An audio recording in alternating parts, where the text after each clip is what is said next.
The Bostonian is Matt Perrault. This is our city. The Book is Dave Sharapan. Pay him. Pay that man his money. Together, they are The Bostonian versus The Book. You covered! You covered 12! I covered! Follow the show on Twitter at Boston versus The Book. How do you like them apples? Bringing you the best insight on sports betting news, Matt and Dave's daily picks, and an entertaining and unfiltered dive into the sports betting industry. Here's Dave Sharapan and Matt Perrault. And here we go.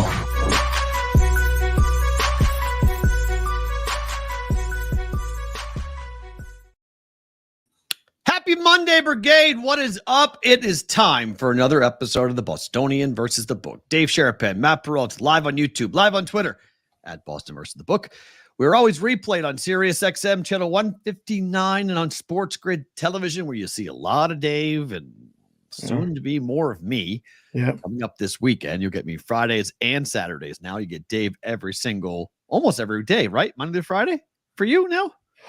I did Saturday and Sunday this week too. Oh my, 7 Just days. went on with the boys and did a couple segments. Yeah. So yeah, things are picking up. When people get done with football, some people go on vacation. Some people get more stuff to do. Like us.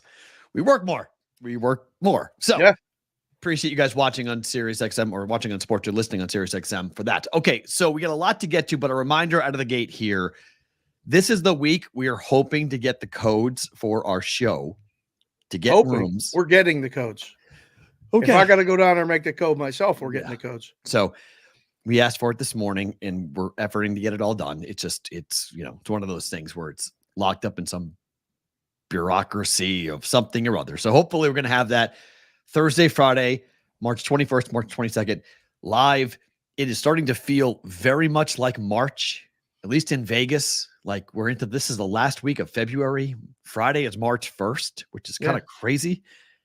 Basketball really getting hot. Bracketology really heating up. And hopefully you guys will join us at Resorts World coming up for Thursday and Friday for the second ever BVB weekend. Resorts World, the site will be at coming up for this weekend. So should be fun. Hopefully we get that this week though, Dave. I told you we're getting it this week. Okay. There's no doubt about that. We're getting them this week. The plans are 21st and 22nd. It's done. Yeah, that's done. Yeah. So make plans. If you're going to be in town for March Madness, I saw our friends over at Circa put up a poll. If you could pick one week or one event in Vegas, Super Bowl, March Madness, NASCAR's here this weekend. Mm-hmm. I think that's a little bit lower on the list myself, but not a NASCAR guy. It's fine. Or like either opening week of NFL or like a divisional round. They didn't put the Masters? Masters in Vegas is nothing. Oh. Not important. Not even a blip on the radar.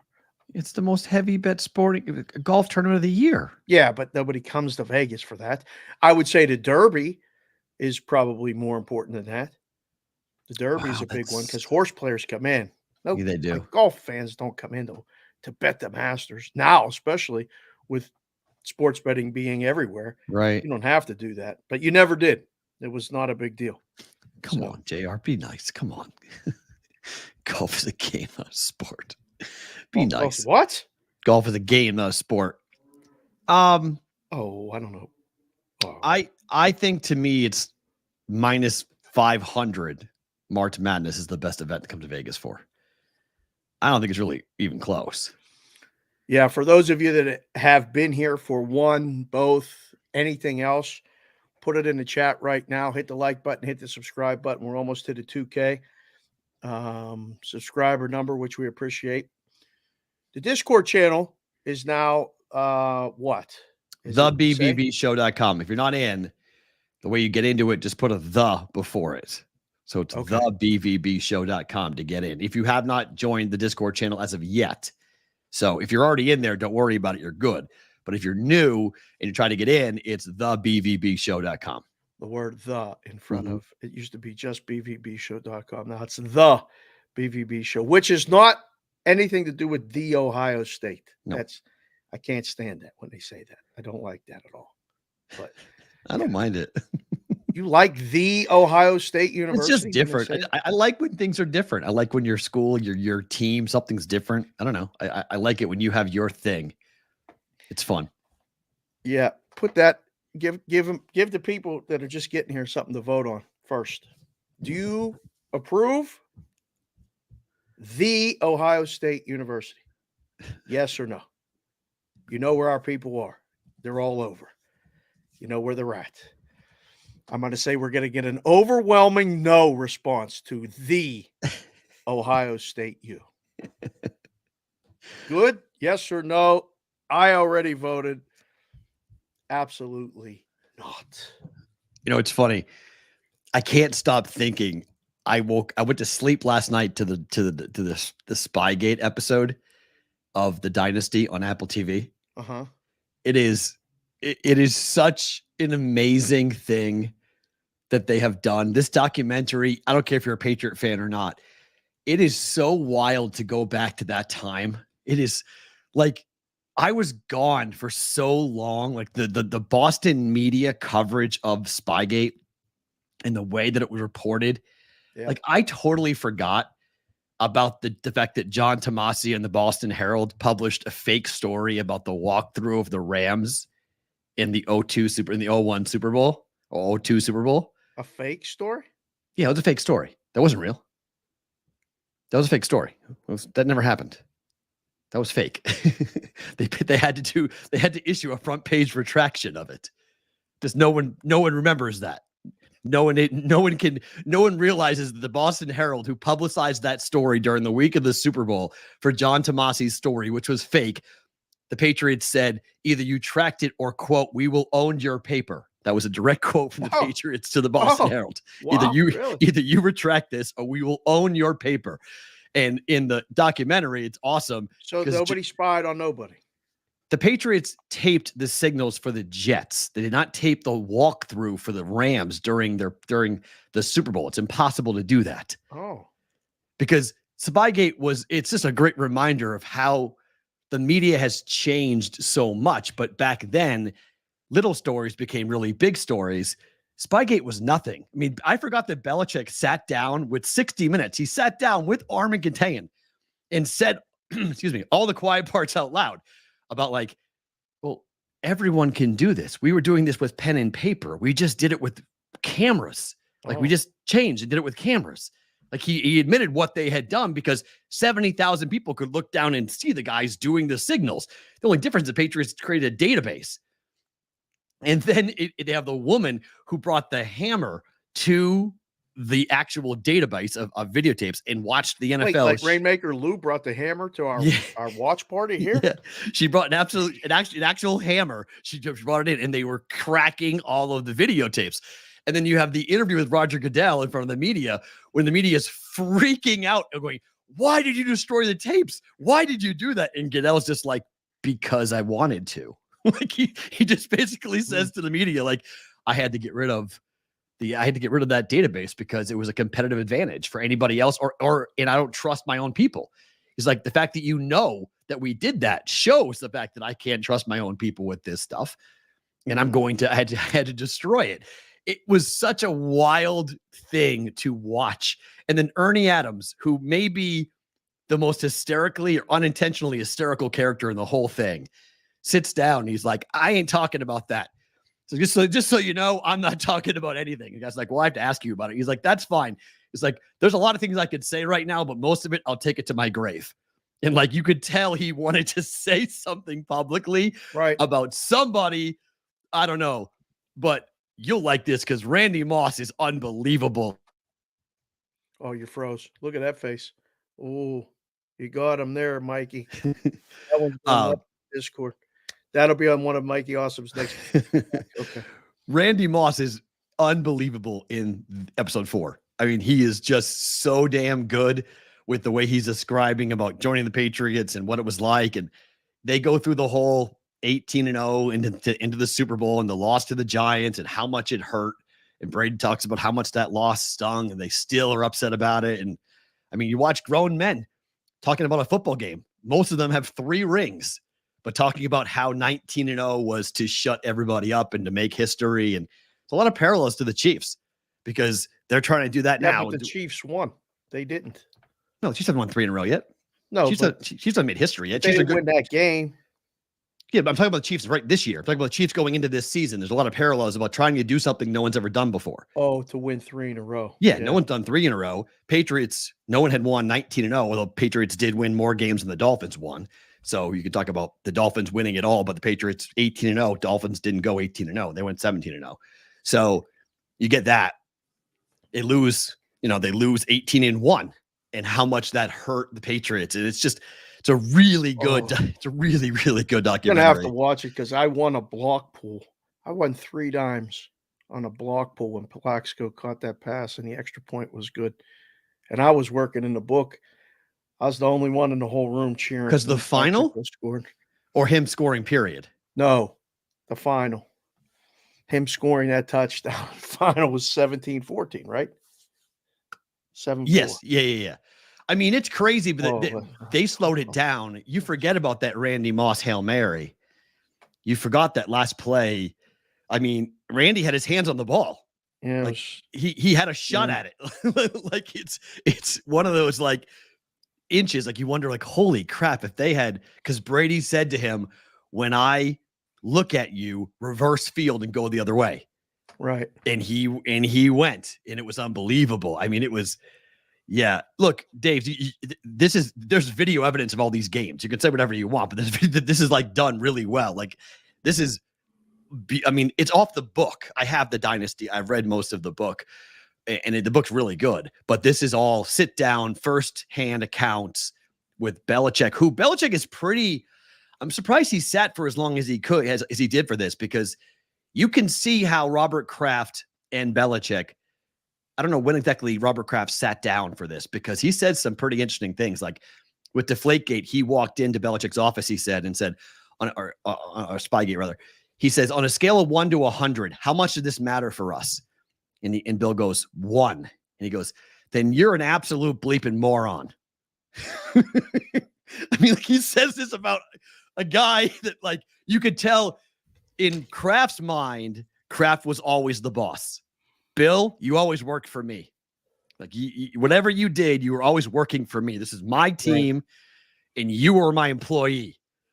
For all the whatever we were and success we had, I'm still your boss. Yep. And it's a very interesting dynamic to kind of watch the two of them. And I mean, Bill says point blank, he said, I said everything I said then. I'm not talking about Spygate. Like it's done. But Eric Mangini, 2 guys should be roasted forever for everything. Eric Mangini and John Tomasi are both the 2 that should never be allowed to ever forget what they did. And Mangini, I mean, for the most part, disappeared, got fired from the Jets, and that was it. You know, he said the quiet part out loud. He's the one that called the code red on the Patriots because he knew Belichick was doing it. So he called the code red, and that was it. He got fired, and Eric Mangini was pretty much never heard from again. Sounds similar to what Michigan was doing. It's very similar to what Michigan was doing. Yeah, it's very similar. But I don't have a problem with Michigan doing it either. I had no problem with what Michigan did. So, you know, they just did it better than everybody else. And the Patriots did it better than everybody else. It was the same thing. Like there's in episode 4, Armin Gatayan is literally in front of Belichick. He reads him the rule, and Belichick says, I misinterpreted it. And he goes, Bill, you're a head coach in the NFL. Like, you're a 3-time champion. You misinterpreted a rule? And Bill said, I misinterpreted the rule. Like, that was his line. That was his line. So it's, you know, I think Michigan. Bill knows where all the bodies are buried. Oh. He can say and do whatever he wants. I mean, they got a picture of him leaving in the morning.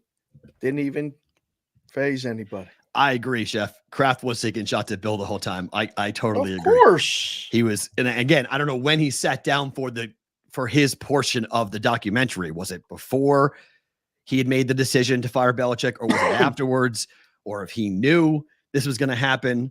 But, you know, to me, I always thought Spygate was a joke. It is a joke. I always thought Deflategate was a joke. It is a joke.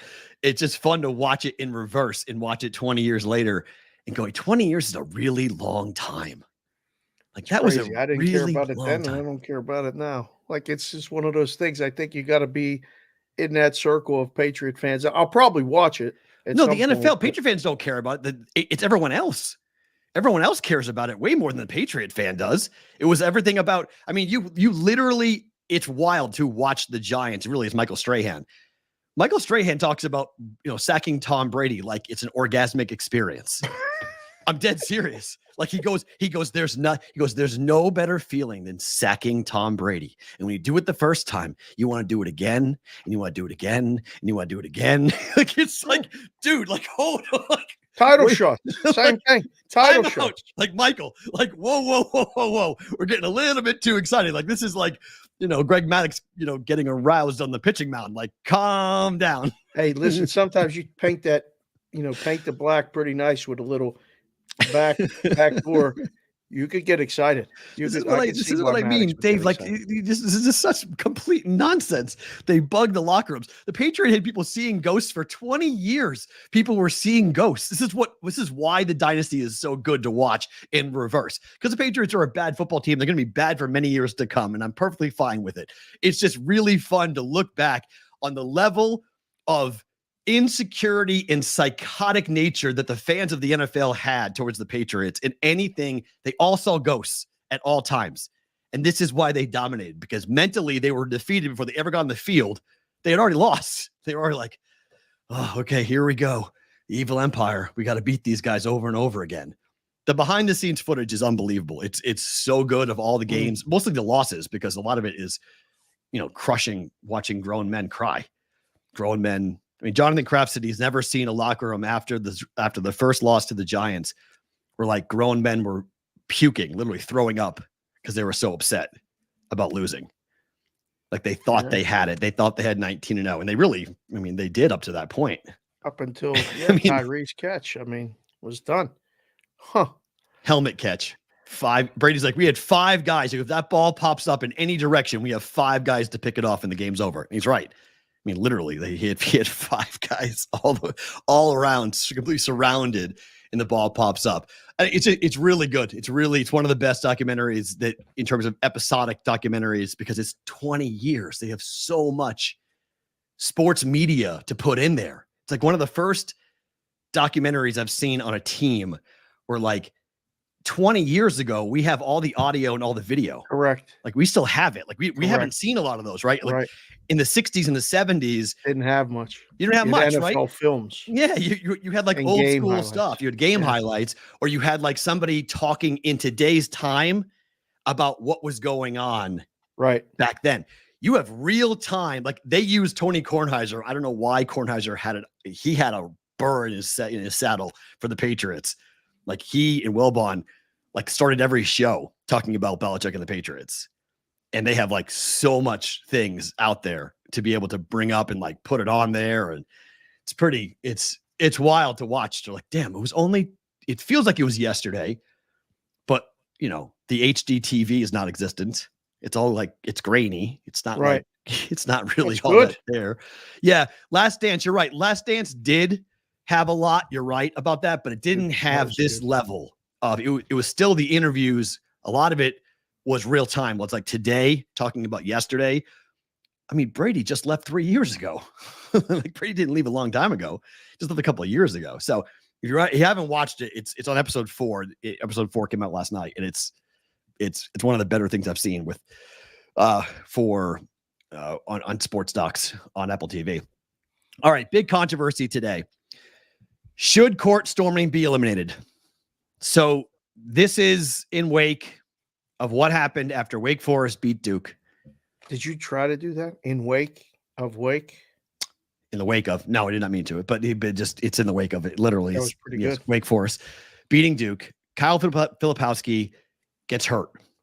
Students rush the court. He has to be helped off the court. This is after Caitlin Clark got hit by a fan storming the court in women's basketball. Yeah. Your team, Penn State, rushed the court this past week. My team that I look at the closest in Creighton University rushed the court this week. On average, did St. John's rush the court yesterday? You can't rush it up. You can't do it at MSG. You can't rush the court at MSG. It's an NBA arena, so they don't allow you. They have NBA security. So here's the question. Do you ban it? Because right now, front page ESPN.com, there's a large push to ban court storming.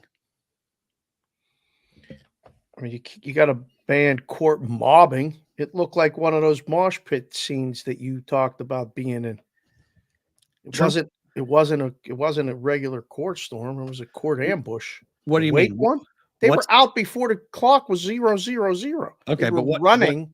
But how can you either you allow it or you don't? Like you can't have it be like, let's have an organized rushing of the court. Like there's just rushing of the court or there's not.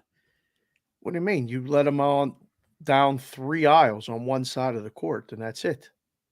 Like you can keep it orderly if you're going to do it. I hate to see it banned because it's fun, but like everything else, the fun gets ruined. Somebody gets hurt. Can't have a player getting hurt. I don't know. There's people out there that are saying he's trying to trip the kid, all this other stuff. I mean, one of my buddies in Pittsburgh, Colin Dunlap, posted the video of the 1979 World Series. Right. Where the Pirate fans and Oriole fans rushed the field at Memorial Stadium when the Pirates won the World Series. And there's video of the catcher, Steve Nicosia, grabbing a guy who grabbed him from behind and throwing him down and pummeling him a couple times to get him off him and go. People can get hurt. That's what the problem is. It's drunk college kids rushing the court. And there's a front page article on ESPN.com this morning talking about the fact that it was glorified in the 70s and 80s. And then in the 90s, it was turned into marketing. Like it became part of the game. Like court storming was something you would see consistently put on TV on ESPN and SportsCenter. So more and more kids did it because they'd get on TV. So it took off going with that. I really am sad about this because I do think it's a really cool thing that college basketball has. But I also understand the dangers of it. And I don't mean like dangers to the kids doing it, to the players and coaches. Like we saw. Yeah, we saw Dan Hurley going down or stepping onto the court. You're going to get stepped on, over. Who's picking you up? Nobody. They're running to the middle of the court to jump around. Jay Billis did say they should be arrested. Yes. He said basically it's arrested. It's trespassing. Yeah. He said everyone who goes, you said you come on the court, you should be arrested for getting on the court. No, I don't concur with that, but I do understand the point of we have to in the chat. There's the second poll.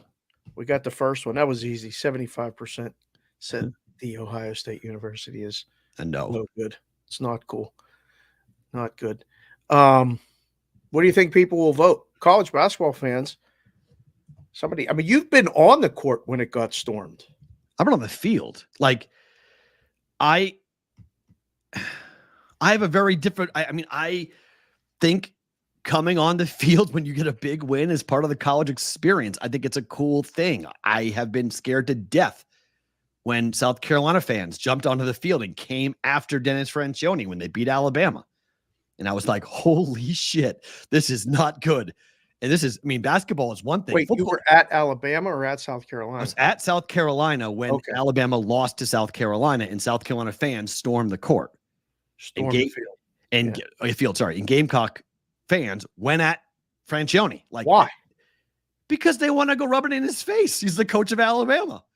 Oh, but they didn't go to like physically do anything. Wow, you have no idea. All you see is kids rushing at you. Well, yeah, that's the danger, right? I mean, think about it. If UConn, when they lost to Creighton, and that kid gets down in Hurley's face, he said what he said from up there. But what if he said it from an inch away from his face and pointed at him, or God forbid, poked him? It's bad news. Yep. There's nothing. I mean, that's not good for anybody. I'm not just talking to coaches and the players. I'm talking for the kids. Mm-hmm. It's bad. It's bad. Because to Bill's point, when does it become illegal, right? Like at what point does the act become an illegal act? Like if you're on the court and you're not supposed to be there and you say something to a coach or you get in a coach's face and the coach puts his hands on you who's illegal, who's breaking the law. Like you're in a place you're not supposed to be. He's a coach. He's supposed to be on the court. You're a fan. You're not supposed to be there. So I'm claiming self-defense because you're in a place you're not supposed to be. So I don't know what you're capable of. So I'm going to say it's self-defense. I'm going to put my hands on you and I'm going to physically move you away from myself to protect myself. Where a student can say, a grown man put his hands on me. I was on the court. I can say whatever I want. He has no right to touch me. It's when you allow a court storm, and I want to allow court storming, but there are big questions being asked right now about what is the proper way to keep it safe. And that's what's going to cause most universities. Look, LSU got fined $100,000 by the SEC. If you court storm in the SEC or you go on the field in the SEC, it's a $100,000 fine. Is that a deterrent? Not even close. It's not, right, Here you go. Right, Like, exactly. So one, it's not a deterrent to anybody. No. But if they had that fine to Marist, okay, Marist would hire security to stand around and say, don't let anybody on his court with if we win. 100,000 is a big dent to 300 of the teams, not the 370. There's 70 that just write the check. Right. Okay, it's a big win. We just beat Kentucky. You know, it's going to be on every TV in the world. We can't buy that advertising. You know? Nope. Okay. So it becomes a business decision. Fair. I don't know. It never occurred to me to even try. The court storm? When I was in college, it was not even why? Where am I going? I'm going to go stand on a court and jump around and high five strangers and what am I doing? Well, a lot of times the players stay. A lot of times the players are classmates and they stay. Like at UMass, the players stayed on the court all the time. When we court stormed, they stayed and partied with us. Like they were on the court with us. Doing what? Celebrating, jumping up and down, having a good time. I mean, at UMass, kids were jumping on the rims. Kids were standing on the rims. Kids were, doing pull-ups, going up and getting on the rim. And yeah, absolutely. Let's go eat and celebrate. What are we doing? We're standing on a court celebrating. It seems silly to me, but it always did. I mean, I knew a lot of the players at Penn State. It would never occur to me to storm the field. I guess because I played, or I was around a lot of the athletes, or just like it never occurred to me to go out in the court and jump around. So football, I get. Penn State basketball, you guys just did it this week. Like I get why you guys did it. It looked fun, but if I was there, I wouldn't have gone on the court. And I would tell my daughters, "There's no need to go on the court. You guys know better." Fair. But drunk kids do dumb things. That's just part of being a college kid. You don't even have to be drunk. It's not even an excuse. There's a lot of them that aren't. They're going out there anyway. I don't know if it should be outlawed or not. I mean, would you put court storming here to stay? It's a split vote so far. If you guys haven't voted, vote. I think they're going to kill it. I really do. I think they're going to pass more strict laws, and it's still going to happen. You can't stop like 5,000 kids if they want to go. Oh, you can stop them if you want. How? You hire security to stand by every staircase that goes down. And they run you over. Kid's going to run somebody over. If they want to. I'm not saying it'll happen every time, but I'm saying if the kids want to get on the court, the kids are getting on the court. It's the same thing with the field. The kids want to get on the field. Like I watched it at Iowa. Like when the kids want to get on the field, they're getting on the field. They you can't stop every entrance. They just jump over whatever barrier you put in front of them. They're just going to jump over it. Iowa State, same deal. Like it's a mob. I don't care if you have 10, 20, 30 security guards. If I have 5,000 people and they all want to go one way, you're losing as a security guard. You're going to lose that battle. Just about how motivated is the mob to get to where they want to get to. And then at what point are you putting the security guard's life in danger by having them try to hold the dam up while this like massive humanity is trying to get past them? If you put security, and I'm not talking like just some guy with a vest on or a t-shirt that says he's security. If you put security at each thing, they ain't running down there. I don't think so. I don't think it'll happen. The night slow it down. Well, that's fine, but I think some kids would do it. I think some kids would say, "Hell, some guy ran on the field of the Super Bowl. Like it just happens. Like people are going to do dumb things if they're given the chance to do it. They're going to do dumb things. And I'm just saying you could tamp it down and slow it down, but court storming, I think, will still happen once in a while. I think the problem is, on average, the report on ESPN.com says on average, over the last 10 years, 3 court storms a week have happened. Wow. That's a lot. In I college would have bet basketball. under. Yeah. I 3 would a have bet week. there's 1 or maybe 2 a week max. Yeah. 3 a week is the average for court Wow. storming. So it's part does of that Detroit Mercy guy that was the one guy? does he count? I don't know. I doubt it. Maybe. I don't know. But but that's the problem, right? Is that this is not a isolated thing. This is part of the basketball culture to court storm. So it's not as prevalent in college football because a lot of times you're going to beat the number 1 team in the country. I'm joking, but I'm not. But when I was at Penn State, it would be like going on the field at The Longest Yard, the movie The Longest Yard. There was security there that made you feel like you're going to get shot if you stepped on that field. If you stepped on that field at Penn State, we were 2 steps away from being on the field. But you were always good, though. The difference is if you aren't good and you get a crazy win, like if Penn State was the doormat of the Big Ten for 20 years and you beat Ohio State for the first time in anyone's life, right? Your dad's life, your life, your grandfather talked about the time they won in the 1960s, and then you beat them. That overwhelming emotional outburst, I don't care what security is there, they're getting overrun. So that's the difference. Penn, you guys were always good. You guys were always competitive. You're always a top 20 program. Like you had Joe Pa. So like it's the Bear Bryant line. Act like you've been there before. So you guys beating Ohio State, it's like we've done this before. We've beaten you before. Like we're on the same level as you. You may not think we are, but we know we are. You act like you aren't, but Ohio State, Michigan, Penn State, we're all on the same level. That's the Penn State fan attitude. So I don't think Penn State rushing the field would make a lot of sense. It would look weird. Like, why are you rushing the field? Like, that's why I was making fun of the Duke fans when they did it, because I was like, you guys were favored. What the hell are you doing? Like they were laying 3. Like they were expected. They covered. They were expected to beat Duke. That wasn't an upset.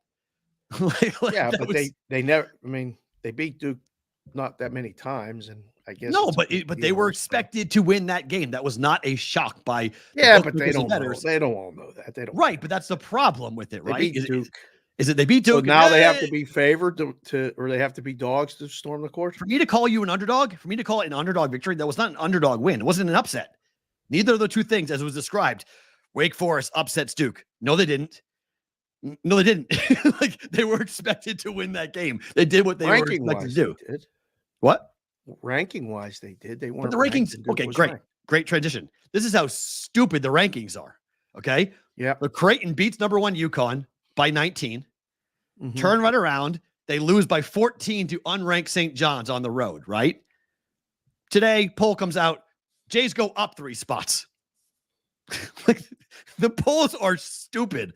They mean nothing. Those votes were sent in before yesterday's games. That's the crazy part. Again, there you go.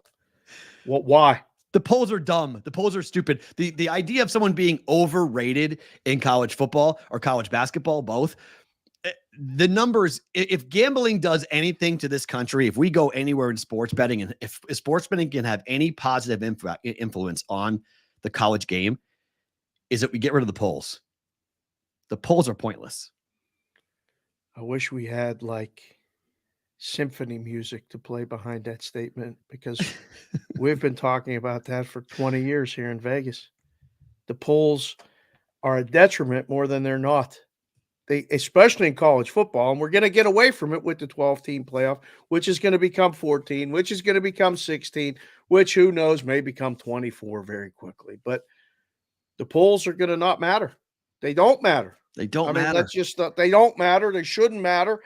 And when a college football team starts 12th or 18th and somebody starts number 1 for no reason other than somebody read the Street and Smith's guide, or the kid in the office that filled out the poll put up the teams at the top, doesn't mean nothing. It impacts those kids and those teams' lives when they got to start from the bottom and go up and start at the top and already start, like we say, on third base, and hitting a home run. Come on.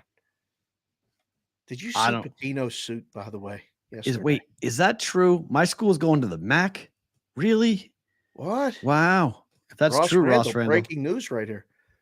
Wow. Look at Ross with the BVB icon. Yeah, I nice, love right? this. Right. Look at that. He's a UMass guy for us.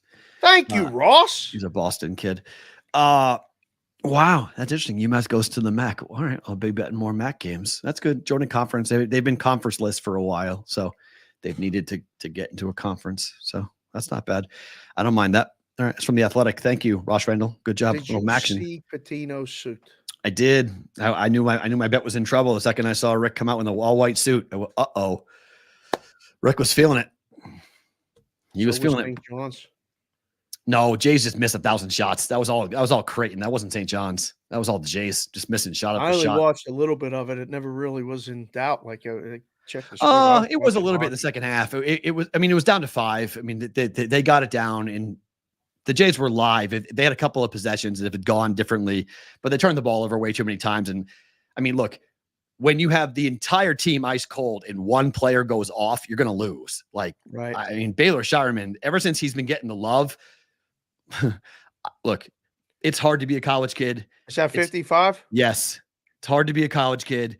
It's hard to be a college kid when you're playing basketball, and it's hard to be a college kid when you're playing basketball and you're on a team that beat the number 1 team in the country. He wouldn't stop shooting. He went 1 for 8, I believe, from behind the arc. He put up 2 air balls.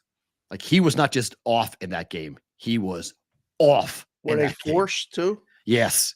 Like we saw that here. Yes. It felt like he took the whole team and said, "Don't worry, I'll help us come back," and start heaving and chucking. Contested, bad shots, 2 air balls. Yeah. Oh. He plays hero ball, and it's really weird because the Jays aren't built on hero ball. And he's not good enough to play hero ball.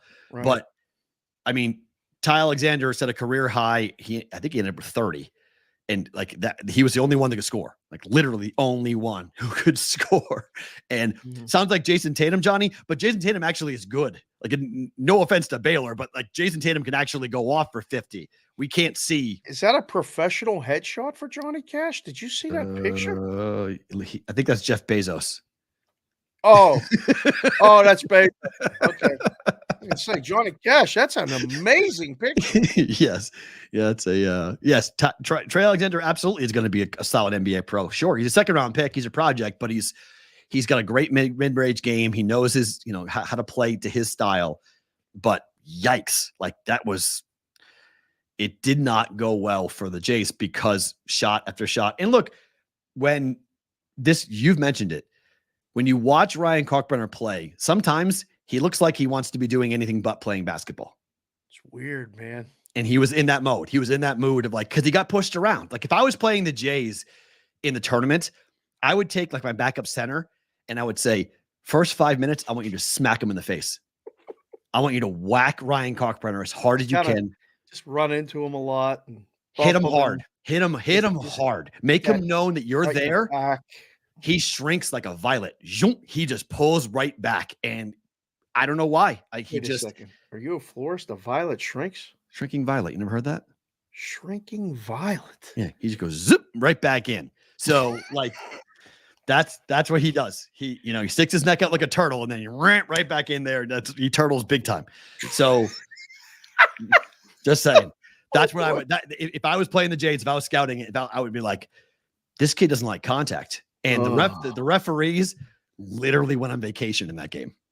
They're like, yeah, the ball, like, let him play. You bleeding? Nope, keep playing. Like, there was all sorts of contact. So many plays. I was like, will you please call a foul? Mac was laughing at the end, going like, hey, what's going on? Like, you touched the ref. Like, are you serious? Like, what is going on?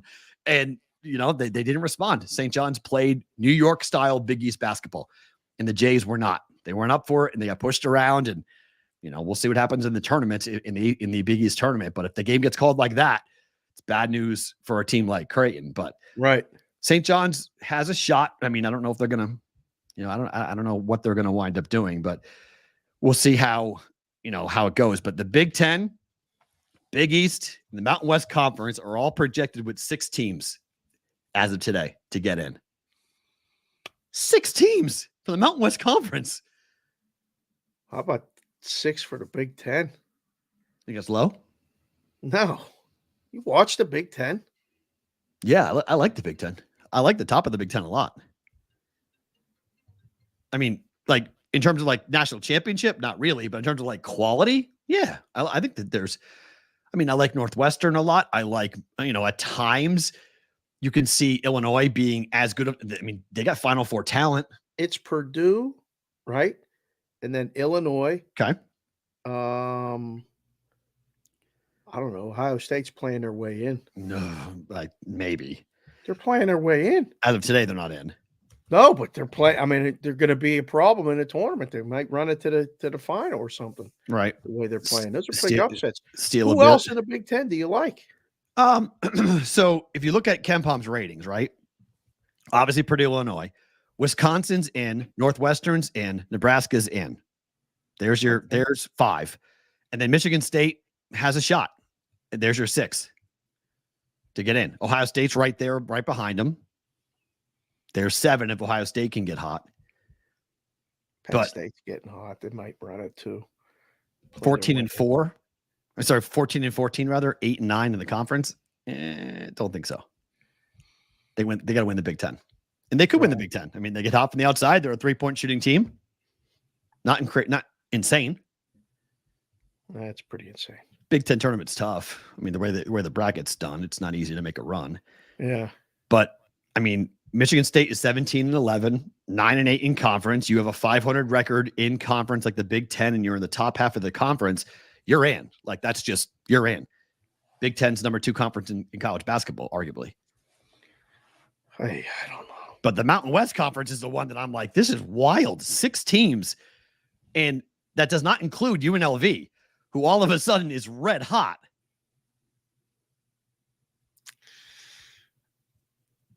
Somehow they're not going to get 6 in. Boy, Utah State, Boise State, San Diego State, they're in. All 3 of those, they're all in. Right. Nevada is a 10 seed at the moment. Okay. New Mexico and Colorado State both have really big wins, 21-7 and 20-8, and they got a couple of really big marquee scalps on their resume. Yeah. And UNLV now is 16 and 10. They're 9 and 5 in conference. And they play the Mountain West Conference tournament here on their home court. They could get 7. I'd bet under 6. Ooh. The way things play out, I think they get under 6. They're going to be like the first couple teams that if they're wavering, somehow they'll toss them. I don't think they should. I'm just saying, when they're going to they're going to defer to the big. If you decide between Michigan State and one of them, they're going to give it to Michigan State because of Izzo and the pedigree. Yeah. So if you look at the way that the Athletic does it, I love it because they seed it 1 through 68. Like they don't do seeds, they do numbers, as to where they are. So, excuse me. So if you look at, and they have the automatic qualifiers, basically the automatic qualifiers start at number 47. So we'll just go from 46 up. So they've got Nebraska at 40, which is the last team to get a bye. Nevada 39, Providence 38, Michigan State 37, Boise State 36, Northwestern 35. So that's basically Big Ten, Mountain West, Big Ten, Mountain West. You can see how these 2 conferences, Big Ten and the Mountain West, there's going to be some fluctuation going back and forth as to how many they get in. And you're right. They may go and give 7 to the Big Ten and 5 to the Mountain West. Probably. They prefer the bigger brands, and I understand why. But here's a question. So if you're the Mountain West Conference and you're eyeballing this merger with Oregon State and Washington State, Washington State obviously is doing very well, just beat Arizona twice this season. They're in the tournament.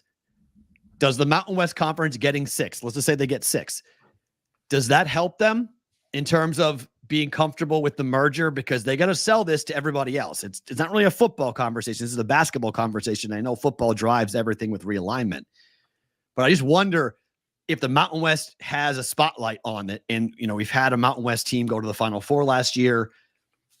Is there a chance for maybe this to be smiled upon if it becomes the Mountain West plus the 2 Pac-12 teams and they keep the Pac-12 alive?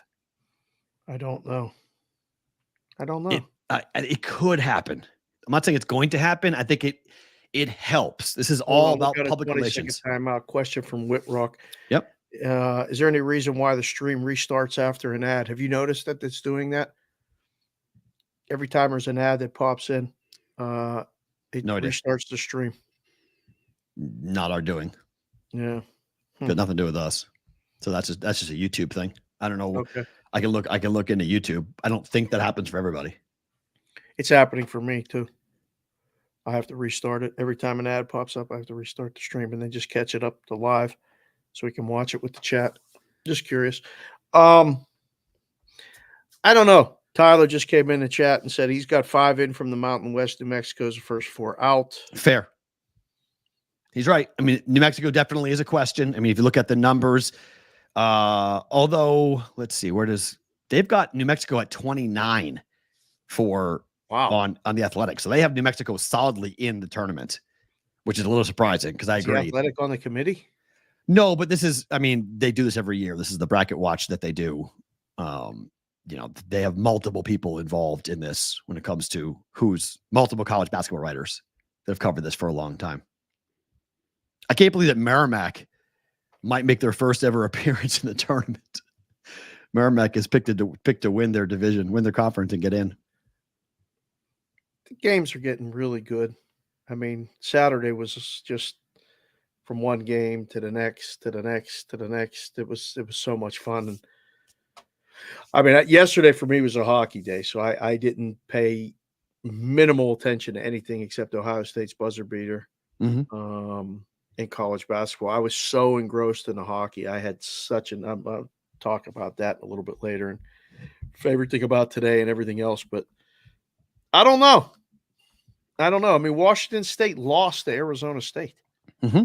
Which is, again, there is a psychotic trend going on in college basketball. Big win, you lose the next game. Woo! Bet it because it's happening. Bet money line. It's happening consistently. UConn, Creighton, Washington State. You just go through it. I mean, there's so many teams that have had big upset victories over a marquee opponent. In the very next game, they look horrible, just dead in the water, and they lose outright. Are you aware that this golf match is starting in 20 minutes? Is it here? No, I don't think so. Where is it? I don't know. I didn't even know they're playing it. Talk about under-promoted. Johnny Cash just came in the chat and said the match golf starts in 20 minutes. Rory's plus 210, Homa's plus 210, Rose Zhang is plus 325, and Lexi Thompson is plus 325. And they're playing head-to-head? I don't know. I don't even know the format. Yeah, I can't tell you what to bet because I don't even know what the format is. Didn't know what's happening. So KenPom is ESPN Bracketology. They have Northwestern, Nebraska, Virginia, Nevada with buys solidly in. The last 4 in are Seton Hall, Providence, Gonzaga, and Texas A&M. Last team in is Texas A&M. First 4 out: Wake Forest, Ole Miss, Utah, Butler. Next 4 is Villanova, Drake, Cincinnati, and Colorado. Out. Oh. Yeah, next 4 out. So it is. I mean, we have a lot of basketball left to be played, obviously. But, I mean, Seton Hall and Providence, 2 Big East teams. Northwestern, Nebraska, 2 Big Ten teams. Nevada, a Mountain West Conference team. I think the Big East tournament is going to determine a bunch of other bids. If a couple teams play well, right? Because I think the teams from the Big East that are in are solidly in. Fair, I agree. And I think a couple teams can play their way in. But if a couple teams just there's the first 4 out, 2 Big East teams. If Providence and Seton Hall both lose their first round game, there's no argument. Correct. They're out. That's easy. Now one of them other teams will get in. A Mountain West may get that's that fair. 16, no, that's a fair point. That they may not have it be where they get in because they're kind of like tedious, but they lose and they play their way out. Right to the NIT. I like that. That's really possible that could happen, that they play their way out of the tournament, then playing their way into the tournament. Because, Butler is 16-12, but they're 7-10 in conference. Xavier's 13-14. They're 7-9 in conference, but Xavier's got some pretty big wins on their schedule. Got some bad losses too, but they benefit from taking care of, they play. Well, I guess, I don't know. No, I'm going to take it back. They really don't. They've played a bunch of good teams. They played Purdue, lost, played Houston, lost. They lost tight. So, I mean, they went to Purdue early in November, lost by 8. They took on at home Houston, lost by 6. Lost to UConn by 5, lost to Creighton by 7. They lost to UConn again. They got blown out on the road, 99-56, but lost to Creighton at home, 78-71. So they have a really good strength of schedule. Like Xavier's, who they've played is decent, but they haven't beaten anybody. So, I mean, you got to win. You can't just play. You got to win. Yeah, Dave Butler is dead, but they could win the tournament. Like Butler has that offensive firepower. They could. The Big East tournament. Bless you. Not the national championship, the Big East tournament. No way. Come on. I mean, if UConn got upset early. No way. Butler's not winning the Big East. Say Butler played Creighton in the final. Butler can beat. Butler has to get to the final. They got to win 4 games to get there. No? Mm-hmm. I forget how the bracket. They got to win 3 to get there. Yes. Yeah, 3 to get there, 4 to win it. Right. In 4 days. Syracuse did it. Remember Syracuse? There's Syracuse. I was just going to mention CBW. Said, Syracuse did it. Syracuse won 4 games in 4 days. Didn't even do that on purpose. McNamara, right? McNamara is Johnny McNamara. What was his first name for Syracuse? The 3-point shooter who got super hot those 4 days and couldn't miss. Won the Big East tournament for Syracuse. I remember it happening, but I don't remember his name. McNamara, because I know friends of mine who bought McNamara jerseys. Forget his first name. Nicky Cermello said thank you. Jerry, thank you. Jerry McNamara. Yeah. Jerry McNamara. That was it. Yeah. Good job. G-Mac. He was it. Yeah. Tremendous. UConn won 5 games in 5 days with Kemba Walker. They did, Nicky. That's right. They did. But that was Kemba Walker. I don't know. Butler's got some talent, man. Butler can score. They're a fun team. I like Butler a lot. They're just young. We'll see what they. I'm with you. Okay, but they're 58th in KenPom, and again they played. I'll bet you know. You bet the now. Mm-hmm. 3 games left. They play St. John's next at home. St. John's, by the way, bet against St. John's. St. John's loses the next game. They will lose on Tuesday to Butler. That's tomorrow? It's tomorrow. Oh, it's Wednesday. Sorry, it's Wednesday. Mark it down. Remind us on Wednesday. Put it in your phone. Right. St. John's will lose and not cover to Butler on Wednesday. Nicky Cermello, put that on you, associate producer. That's it, Nicky. Remind us Wednesday, please. It could be very interesting to see how that plays out. Yes. So Houston won at Baylor. Do you see how that game ended? Crazy. I'm getting texts, and I did not see it, but I saw it later. I mean, the shot was no good. The shot was after the buzzer. Yeah, but the free throw. Yeah. I mean, you got to make your free throw. You got to make that free throw. You got to make your free throws. You can't, to win a game at home against a number 2 team in the country, you can't miss that, period. You got to make your free throws. Son. End of story. You got to make that. You just got to make that. You can't miss that. I was on +2 or +2.5 for Baylor at home.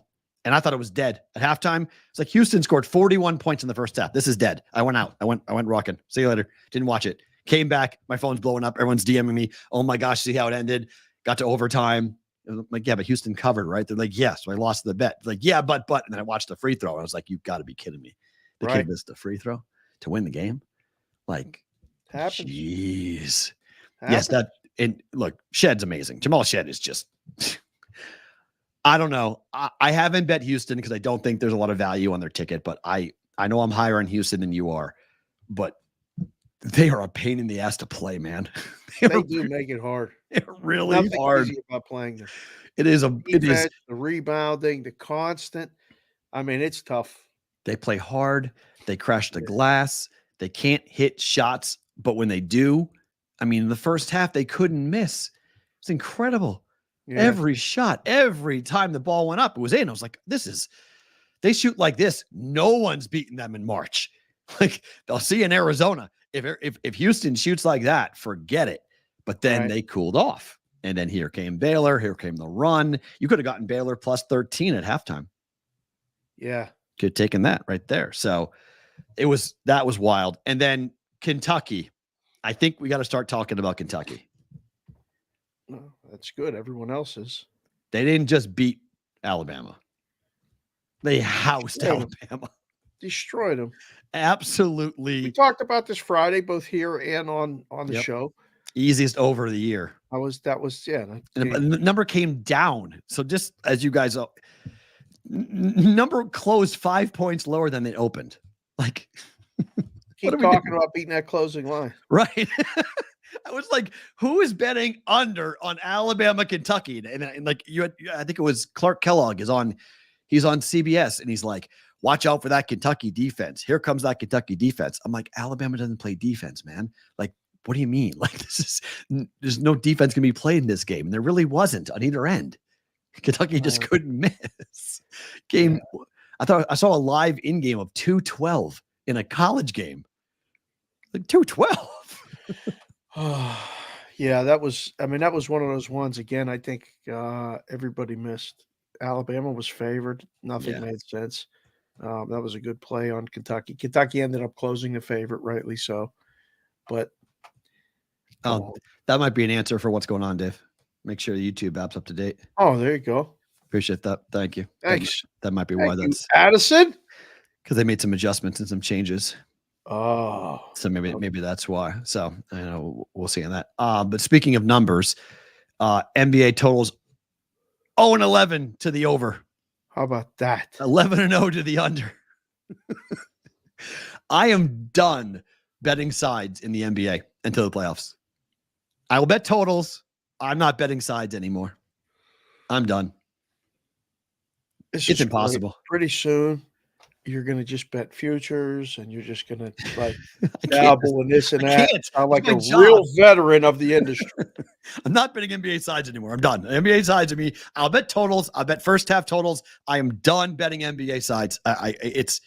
It's not worth it. It's not worth the frustration. College basketball is way more consistent and way easier to handicap than what's going on in the NBA.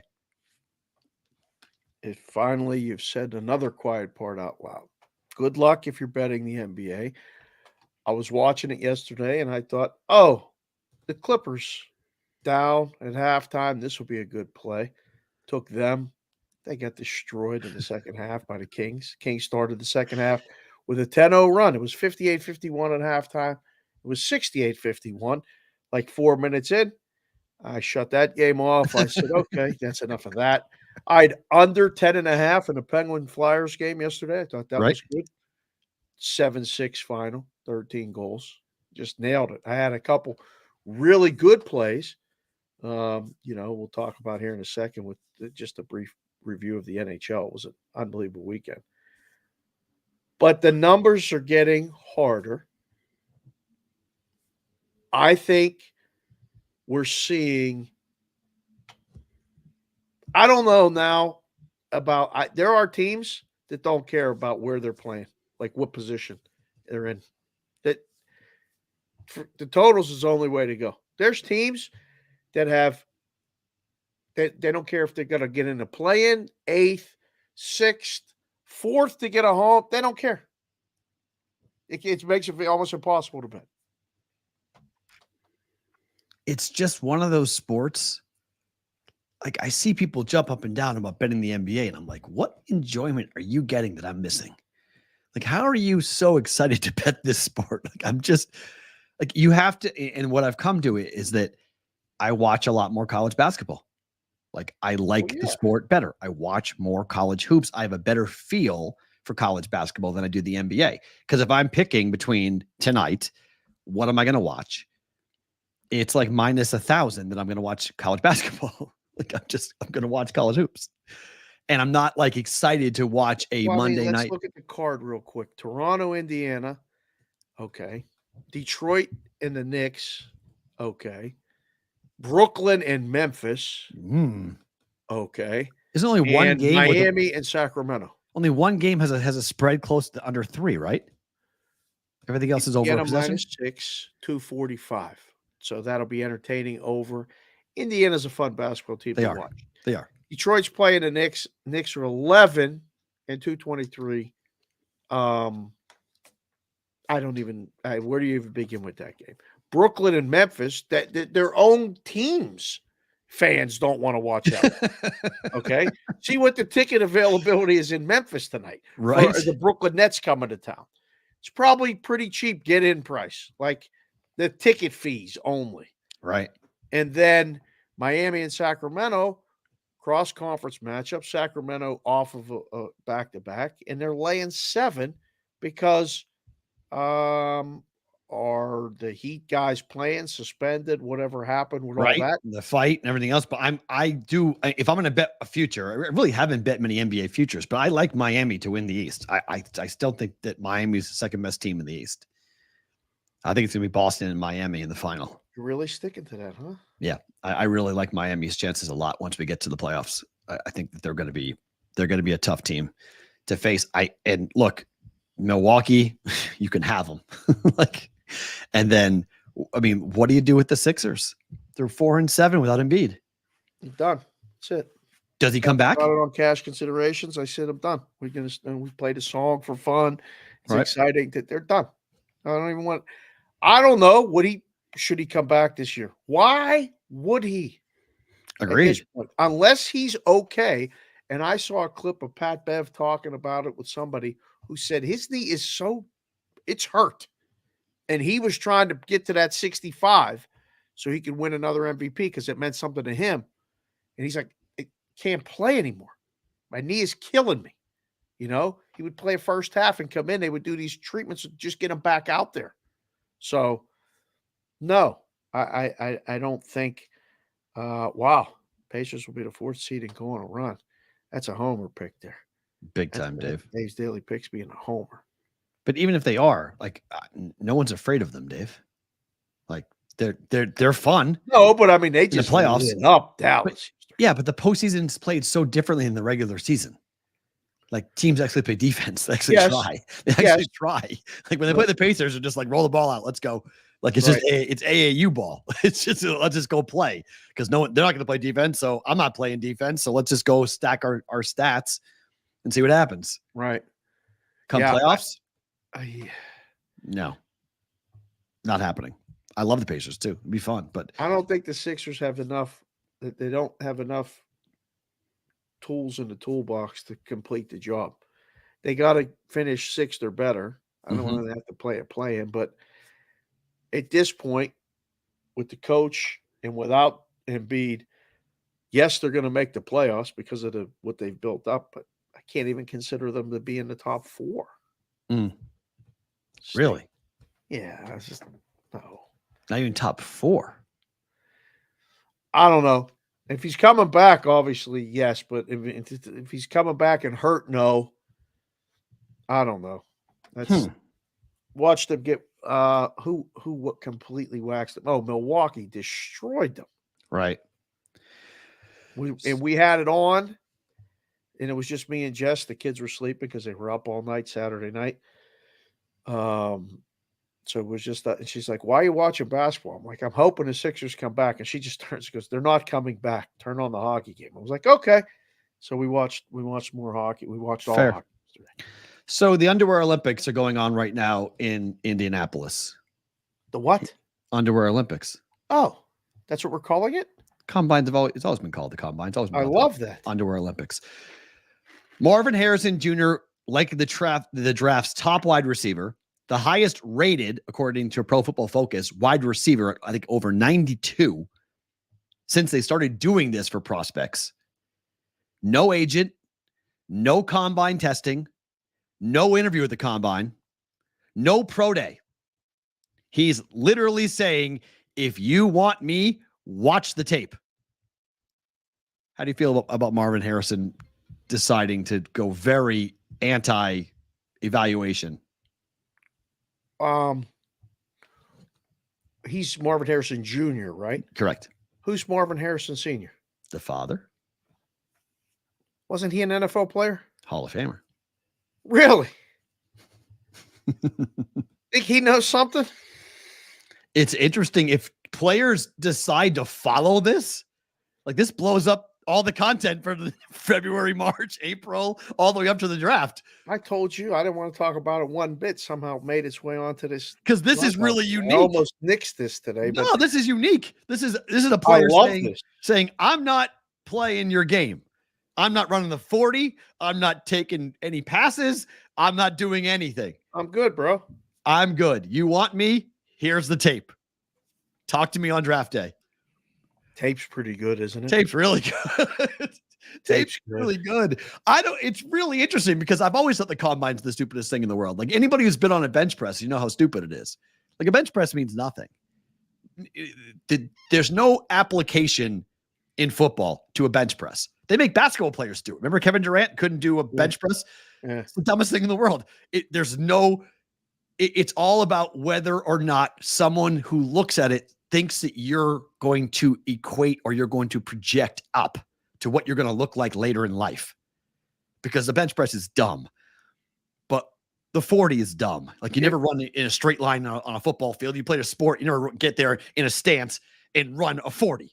Give the people something to vote for here because you guys are doing a great job today. Hit the like button, hit the subscribe button, leave a comment on the YouTube. I know I asked that. We get 1 or 2 comments. I mean, I'm trying to shoot for like 8. And you guys have done that. And I've been bad about not responding, but I apologize. Just say something, anything. We got a bunch of people just popped in. Do you like the combine? Yes or no? Simple. The court storming is here to stay. Yes. 60-40. 60-40 for the court storming. What do you think the poll votes here? I think fans like it. Fans like it. It's football in February. Fans like it. It's something to talk about. It's something to talk about, but from the player's perspective, right? Think about Marvin Harrison. Okay. He can only go to the combine and drop. Correct. He can't go up. Right. Why do I got to go? Because JJ McCarthy is doing the opposite. JJ McCarthy has a ton of buzz around him. JJ McCarthy is doing everything. He's going to the combine. He's going to throw. He's going to work out. He's going to meet everybody. Well, they think tape is handed the ball off a lot. He might be the third quarterback, everyone's saying. They're saying yes. They're saying that the steam on JJ McCarthy, top 5 potentially for him if he goes to the combine and throws really well. Top 5 of the whole draft? Of the whole draft. Yeah. That JJ McCarthy's got a ton of steam going on, and there's arguments being made about him against Drake May.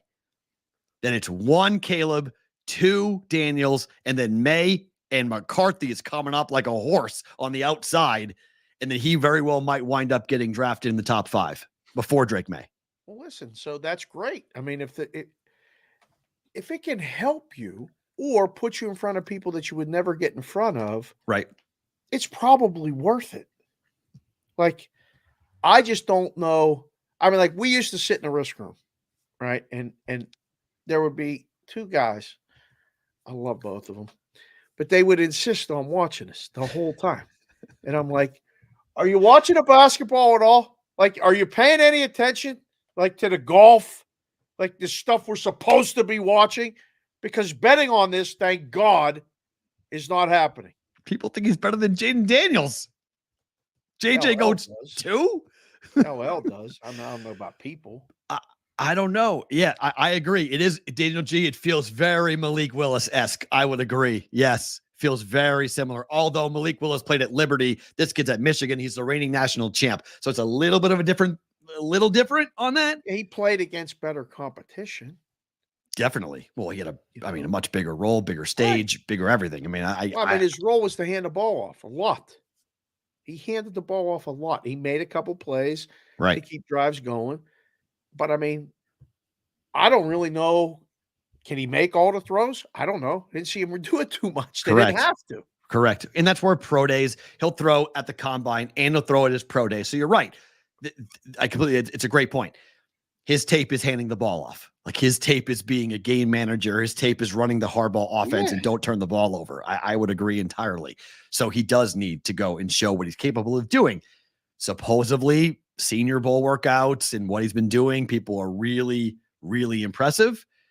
But I can't wait to just see pro days I actually put more stock in the combine than I do pro days. The combine is not as structured and controlled as your pro day is. Your pro day is is literally a structured script. Your pro day is an infomercial. For your correct. Court. Agreed. With your own receivers, your own footballs, in a place you're very comfortable. So I give credit for players that go and ball out at the combine because it is a different environment. It's more of a true representation of your athletic talents to go and do this. I just don't know how much the combine actually equates to your actual football abilities. I mean, the big joke during the playoffs was that Patrick Mahomes took his shirt off and he looked like a ball of goo. Like he looked like Brady. He looked like Tom Brady at the combine. Right. Just completely unathletic, not chiseled, not in shape, just looked like a dude. Just like a regular guy. He's a quarterback for the two-time defending champs. Sweet Lou from the 412. He's known as Rainmaker 5. Yeah, I put it on the screen. Chat. He said, I'm a huge football fan and could care less about the combine. Yeah. I think there's more football fans that feel that way that have said it out loud. I don't think. I mean, people love the games. The ratings for NFL Network would prove you wrong.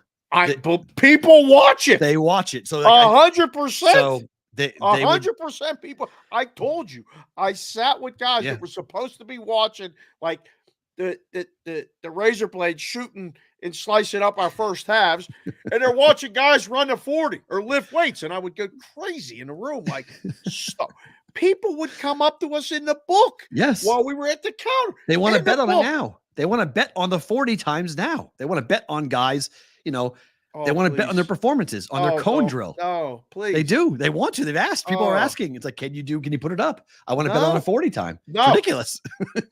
Are you going to run a 4.42 or a 4.45?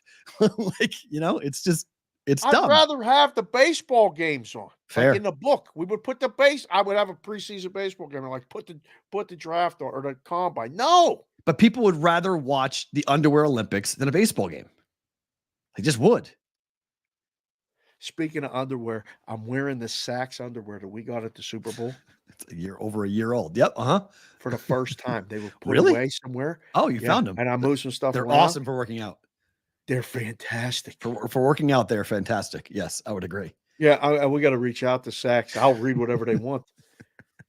I mean, I'm a customer now. Yeah.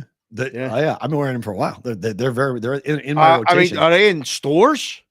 Yeah, of course. I think they're in Macy's. Really? I think so. That was Reed, right? I have to go pick me up some Saks now that I'm out walking and rucking and all that other stuff. You're not in the minority, LL. I'd rather watch the combine than a baseball game. You're not in the minority. You're in the majority. The majority of people would prefer to look at the numbers. The numbers will dictate it. Rich Eisen in a suit running the 40 has more attention on it than any spring training baseball game in the country, period. It's true. It's just what it is. I'm not saying it's right. I'm not saying training games are getting better ratings than the combine. But other than that, you're right. Lena's, yes, this wins minus 5,000. Yes, go outside. I would agree. It's better than both. But people don't always want to do that. They want to, tell them, Linus. And they can't. A lot of people are in the Northeast. They can't. All these this week, Massachusetts. Have you ever been to the combine? No, but I've been to where they hold the combine multiple times. Okay. I've been to the Indianapolis Convention Center. I've been in that building multiple times, but I've not been to the combine. No. I mean, our friend Adam Hill goes every year, and for the Raiders, he has to. It's a big stories. Big stories break. I mean, the Raiders, I know. The Raiders the Raiders tried to trade and the networking and all that other crap. But the Raiders just went ahead and that's what everyone says. Everyone says that it's not the combine, it's the dinners and the events after the combine's over, right? Where business gets done. Business at St. Elmo's, business gets done. Yeah, the Raiders could wind up with Justin Fields by the end of the week. They have a trade package out reportedly for Justin Fields. Really? Mm-hmm. Yep. Wow. Falcons are out, by the way. Falcons do not want him. They may draft JJ McCarthy. They're a team being tied to JJ McCarthy as potentially that's who they're eyeballing. I mean, when you're bringing a young new coach, it makes sense. So go get a new quarterback and go together and see where they go. So back on a rookie deal, let you put in them other pieces. Yep. So I mean, that's possible to see how it all kind of plays out. But I saw a bunch of mock drafts, and I'm embarrassed they say that I even Why? looked at them, but Don't be embarrassed. They're fine. They're because fun. They're like top 10 not. lists. They're just dumb. such a waste of time. They're Seriously. not. They're fun. They're all fodder. They're not for real. Don't bet on it. They're all for Marvin fun. Harrison 4th to the Arizona Cardinals. So who are the Patriots taking a third? Drake May. Oh boy. Okay. And I love Drake May, but oh boy. That's what it said. It is such a different environment. Gerard Mayo it's like the Patriots used to be so different and Patriot fans would hate it, but I think Patriot fans are going to come to realize that it's not always the best to be like everybody else in the NFL. And drafting a quarterback that high, okay. Drew Bledsoe took him to a Super Bowl. Didn't win it, but took him there. And it was great. But that's the last time the Patriots drafted a quarterback that high. So, yeah. We'll see. We'll see. We'll see how it goes. But again, young head coach, rookie quarterback. But the Mac Jones. He has a young head coach or a young quarterback already. If he believes in him, they're not taking a quarterback. They don't. I mean, again, my gut tells me Mac will be on the roster next year up until probably training camp, and then they'll look to trade him. They'll draft a quarterback, bring him in. They'll see what they have with the quarterback in case. But I'm cool with drafting and stashing. Like, I'm cool if you give Drake May a year, say, Mac, you're the quarterback for this year. Right. And we're going to stick, the heir apparent is coming in. But for right now, Mac, your job is to play well enough that we don't play the rookie. I'm cool with that. But, I don't know. Justin Fields is going to be a very interesting thing because a lot of things might move around when it comes to who's going to go where. Nicky Ciaramella just came in and said, part 2 rant. I'll say again, if the Patriots don't take Daniels, if he's available at 3, he'll break his laptop. I would agree with you, but he's not going to be there at 3. Be stunning. It would be stunning if the command. Oh, hold on. Got everybody in the edge of your seat with that frozen face. Oh, that's a no good one there. If the Commanders take Drake May at 2, the Patriots should be sprinting to the podium to take Jaden Daniels. That's an absolute, that's a gift.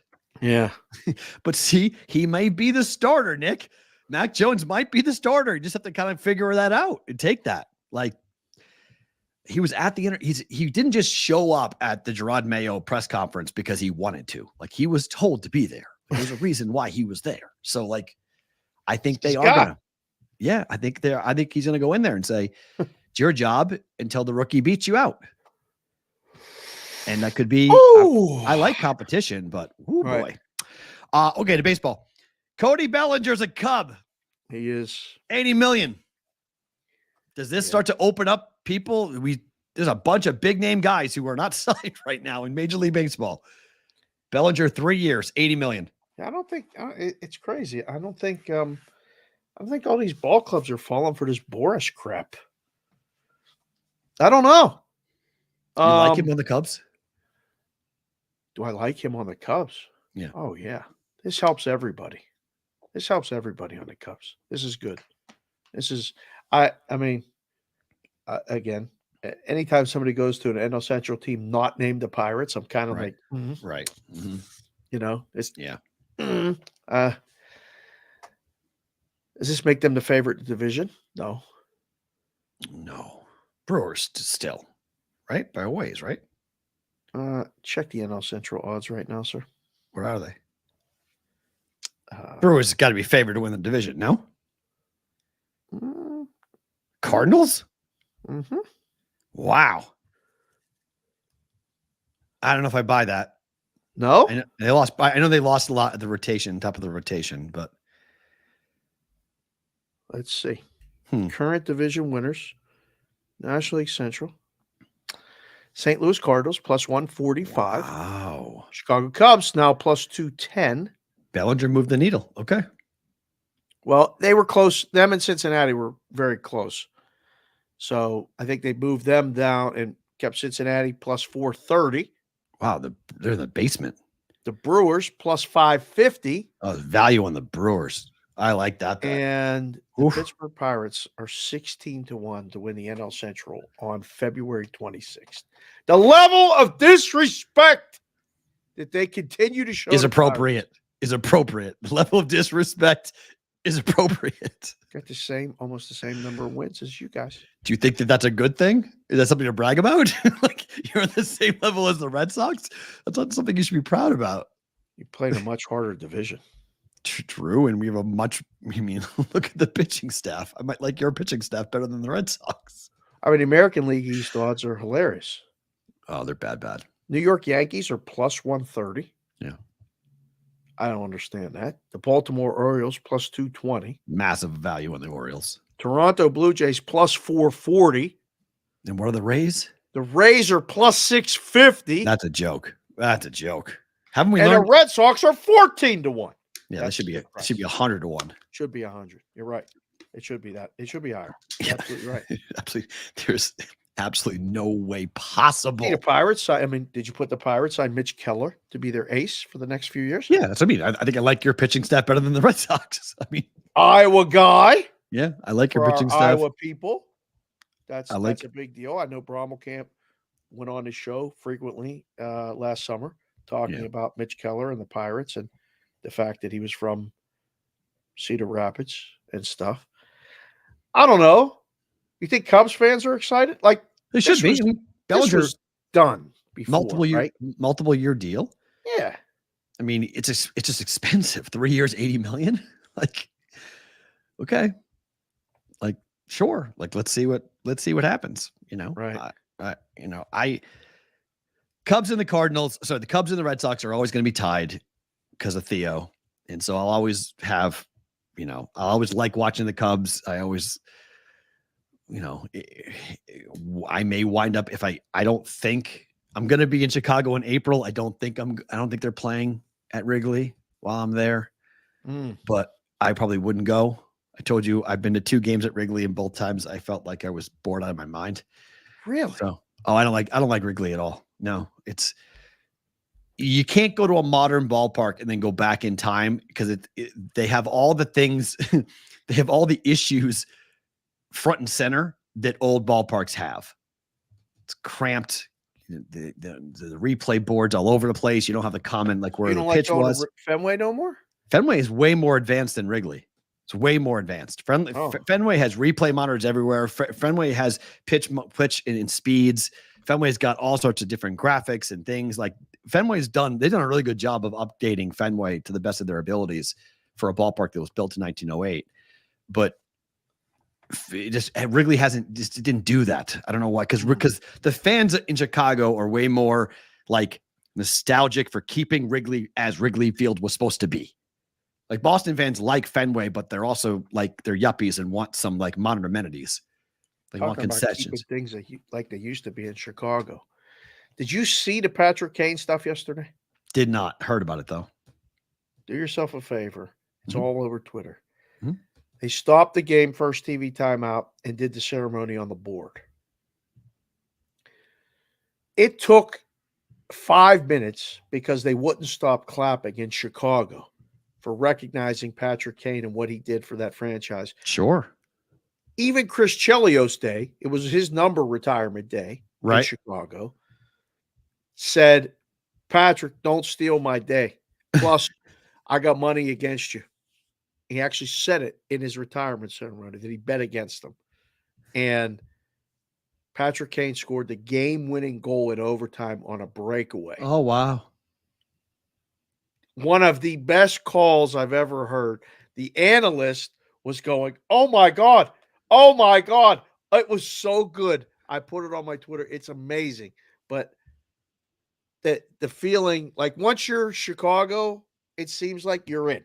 Yeah, no, especially in that sport. Right. I mean, your original 6, like, in that sport for sure. Like it's the Blackhawks. Like it was great. And I could see that being the same, like for keeping Wrigley as close to Wrigley as you can. I still have never been. I've been to the White Sox, 1993 I went, but I haven't been back. I've flown through Chicago, never got off the plane or out of the airport since. So Kane's goal won Addison 22 units. Oh, holy crap, Addison! That's a nice day right there. Hello. Back to baseball real quick, because we got some breaking news, and I do appreciate you guys when you tag us on all this stuff. This is wild. Front Office Sports, Owen Poindexter, senior writer for Front Office Sports, exclusive story. Nevada educators plan to file an injunction to block the $380 million in public funds that have been earmarked for the A's and their new stadium in Las Vegas.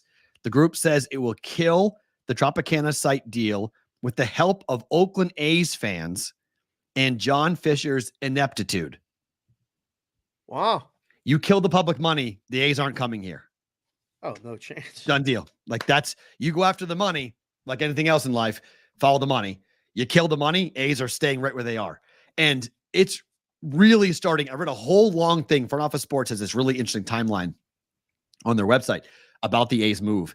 And they still are not answering some very basic questions about how they're moving here. Where are they playing the next 3 years after their lease is up? Yeah. Major League Baseball may need to get involved here. Like they may need help from Major League Baseball, not for the A's to move to Vegas, for the A's to have a place to play next year. Because the A's get $70 million if they stay in Oakland next year from their TV partners. Major League Baseball might have to negotiate because the city of Oakland is saying, give us $70 million. You want to play? Fine. We want your TV revenue. And they shouldn't do this. They want to keep the A's branding. They're trying to also require Major League Baseball to give them an expansion team, require them to have Oakland be on the expansion list if Major League Baseball expands. Not going to happen. It's going to be Nashville and Salt Lake most likely. Right. But Oakland wants to be part of that. I mean,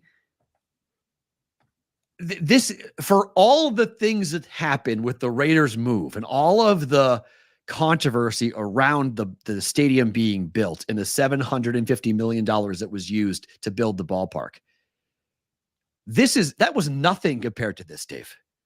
No, this was, whether that was a hustle and everybody was in on it. It was, but you had power plays. Davis brought his own thing. He did.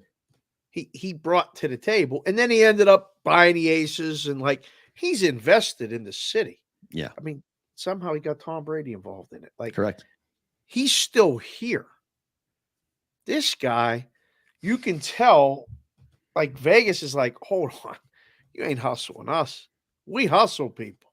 This is what we do as a city. You're either coming with us with hat in hand and we're going to work together, or squadoosh, you're out.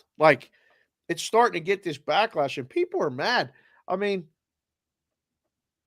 you can't just give them money to build a ballpark on this expensive real estate. On a team that you ain't even going to try to win.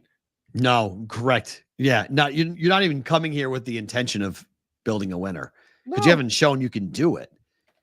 But it's a historic franchise that has been playing in a poverty ballpark for far too long, and they're shopping to go play in Sacramento. They're like, hey, we'll go play next 3 years in Sacramento while we wait for our ballpark in Vegas to be built. Yeah.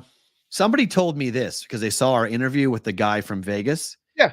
He said, well, here's the thing, Matt. The Trop being destroyed, that's going to happen. Right.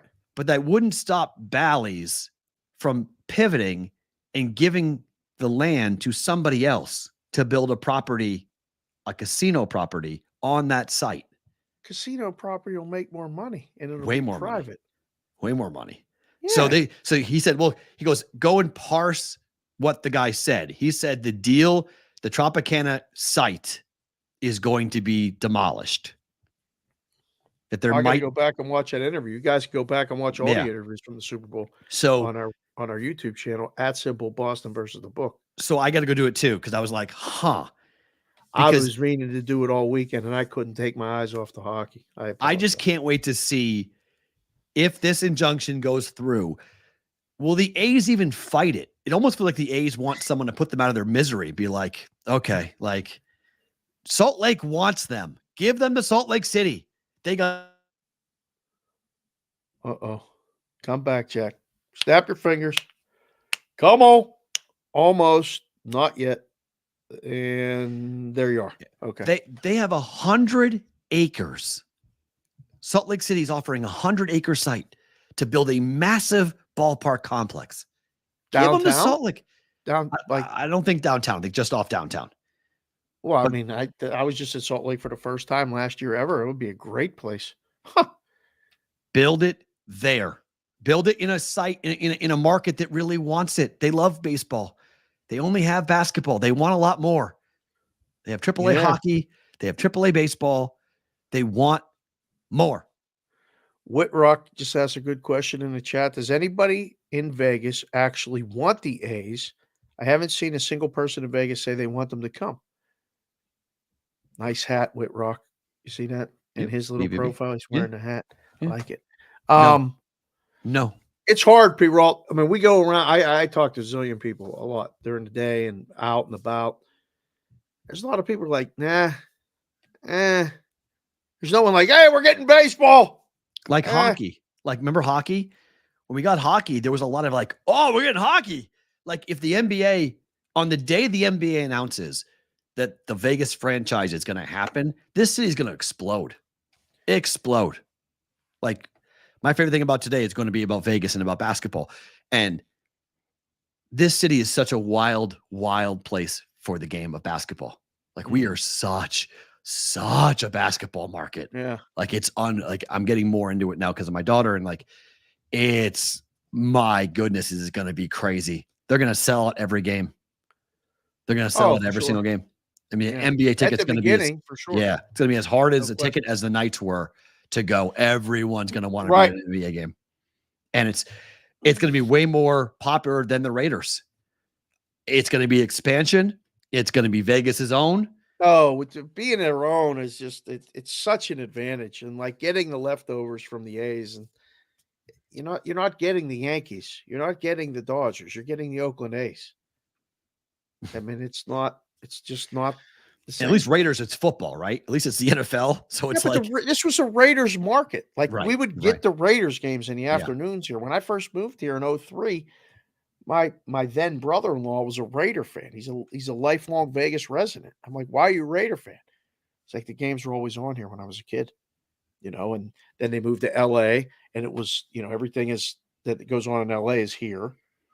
And then they went back up, but there was a Raider fan base here. There's not an Oakland fan base anywhere. Not even in Oakland A's. Not even in Oakland. Not even Oakland is there an Oakland A's fan base. No, not even close. So, all right. So we'll watch that. That could be really precarious. A couple of quick ones before we let go of our friends at Sports Grid and SiriusXM. North Carolina is laying 14 points tonight to Miami. Wow, have the Hurricanes fallen? Let's do the games in bonus time. All right. Let's do these couple stories real quick. Okay. So here is one that's rather interesting. 2/3 of all reported bets from the Super Bowl have been or were placed illegally. This is from our friends at Sports Handle who put this headline out. Offshore market apparently still thriving despite significant legal inroads. Yeah. What do you make of this? This number seems a little bit arbitrary, but do you believe it? Well, it's funny because I texted Sealy and said we were going to talk about this on the show. And we've had AGA guy, Bill Miller, on the show. Yep. Casey Clark too. We used to have Casey Clark on when he was there. How do you get that number? Because that article, Mike did a good job about writing about it. And John Holden commented in the article, who I also never met face-to-face, but have come to know via Twitter and then DMs and messaging. Mm-hmm. And another guy whose opinion kind of looks at things clearly without any sales pitch or anything like that. How do you come up with these numbers? It's the same thing that, remember when we've talked about this, when Sarah Slane used to run the AGA and she came on my show talking about right after PAPSPO was about to be repealed. And she said she said a mature legal sports betting market in America will have a handle of $5 billion. Like the country. the country. And everybody went, Oh. billion, 5 Yeah. billion. Yeah. That number is like New York. Right. Like a number is like one state. So like we're guessing here. Like we're literally just, taking a snapshot and trying to push it out to the masses. And this is a guess. I can't figure out though, who does it benefit? If you're putting out this information? Yeah. Who benefits to having a report come out that 2/3 of all bets on the Super Bowl were illegal? Well, the way they spin it is, hey, 3 years ago or 5 years ago, past, it was 90% were illegal. So we're really cracking it in here, right? We're making inroads. We're taking more of the bets legally now than ever before, right? Is that the spin? No, not to me. To me, this is another example of what is coming. Lawmakers see these reports, lawmakers read these articles, and lawmakers go make laws. It's what they do. Like your second story here? It's what they do. Oh, I was told I was a moron. I was told this was not happening in my DMs, in my messages. Everyone was like, well, this is never going to get passed. Doesn't matter. A lawmaker says on the floor in Maryland, I watched the 60 Minutes piece and immediately wrote a bill. She watched the 60-minute piece and literally went, we're writing a bill right off of it. Never going to pass, but that's a law. It's what lawmakers do. Lawmakers, this in the media, this is being telegraphed over and over again. When these stories are coming out, it's like literally watching a playbook. And I'm like, they're key. This is perfect. Yeah. This is exactly what they want. Yeah. They need the study with the fake number, right, to be able to hold up that big thing on Capitol Hill and go, hey, perfect. Did you know that 2 out of every 3 bets placed were done illegally? Yeah. Counselor, how do you know that? Well, this study says so. You got to trust the study. Right. Do you know that can you prove that it's wrong? Well, no, but you can't prove that it's right. Doesn't matter. I got a publicized study that says all this money. Look at how much money is going out of our state. Look at the governors. Hey, man, you're accepting a 51% tax rate in New York. Illinois, doubling it. Michigan wants to double it. All these states want to double their tax rate. Because the people that okayed it are out of office. They got new people in there saying, wait a second, where's that guy that said okayed it? Can you get him on the phone? Because I'm here now, and now we got a tax deficit. I'm going to raise the tax rate on the books. The books are like, wait a second, we agreed to this. We don't know you, and you don't know us. So and you want to what? stay in business now. It's a popular tax increase. It's popular. Yeah. You're taxing the books. You're not taxing the player. Correct. The player's like, yes, go. Don't raise my property tax. Go get DraftKings. Absolutely. Don't touch me. Go get the book. That's tremendous.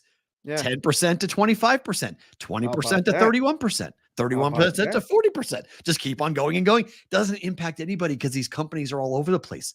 They're hiring Tom Brady to appear inside of billboards left and right. Well, how much money? Have the money? How much money do you have? Because I'm looking at my number, and my number is not that pretty. I like your number. Let's take your number. Let's go get more of your money. It's all coming together to me. This is all. I've told you this before. I feel like I'm watching a movie and rewind from 1997 to 98. Yep. When I was offshore and I saw how it all happened, and I was like, hold on. These people talking about this don't really know, but it doesn't matter. It doesn't. Okay. Now we're going to see, because they're going to squeeze them. They're going to squeeze them, but I sent you that tweet. We're going to talk about it tomorrow with Robin said on that. We'll talk about it. He's saying all the quiet parts out loud. We got to do all the parlays in all the new states until people learn that the parlays are no good. And then we got to get a new state to push the parlays again. He said it in an earnings call. They're going to North Carolina. We'll talk about North Carolina and their game tonight, but North Carolina is the next state. Next man up. New gamblers who come in don't know any better. Go right at them. I think they underestimate it. They have to give away a lot of money to get the people in their ecosystem, as they call it. More on this topic tomorrow. If you guys are live with us on Twitter or on YouTube, don't move. We're not going anywhere. But if you're on SiriusXM, if you're with us on Sports Grid, thank you for watching. Back tomorrow, same place, same time. For everyone else, you're live. You get bonus time.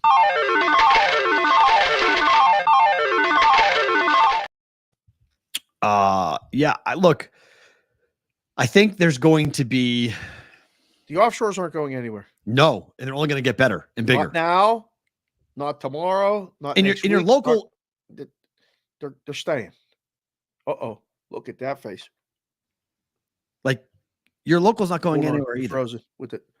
Okay, now you're good. So it's really funny too because you freeze all the time, but your audio always stays. It's weird to me. So that's why I don't think I'm freezing because you're freezing, and I just think it's normal. So it's a glitch. We'll figure that out later. Yep.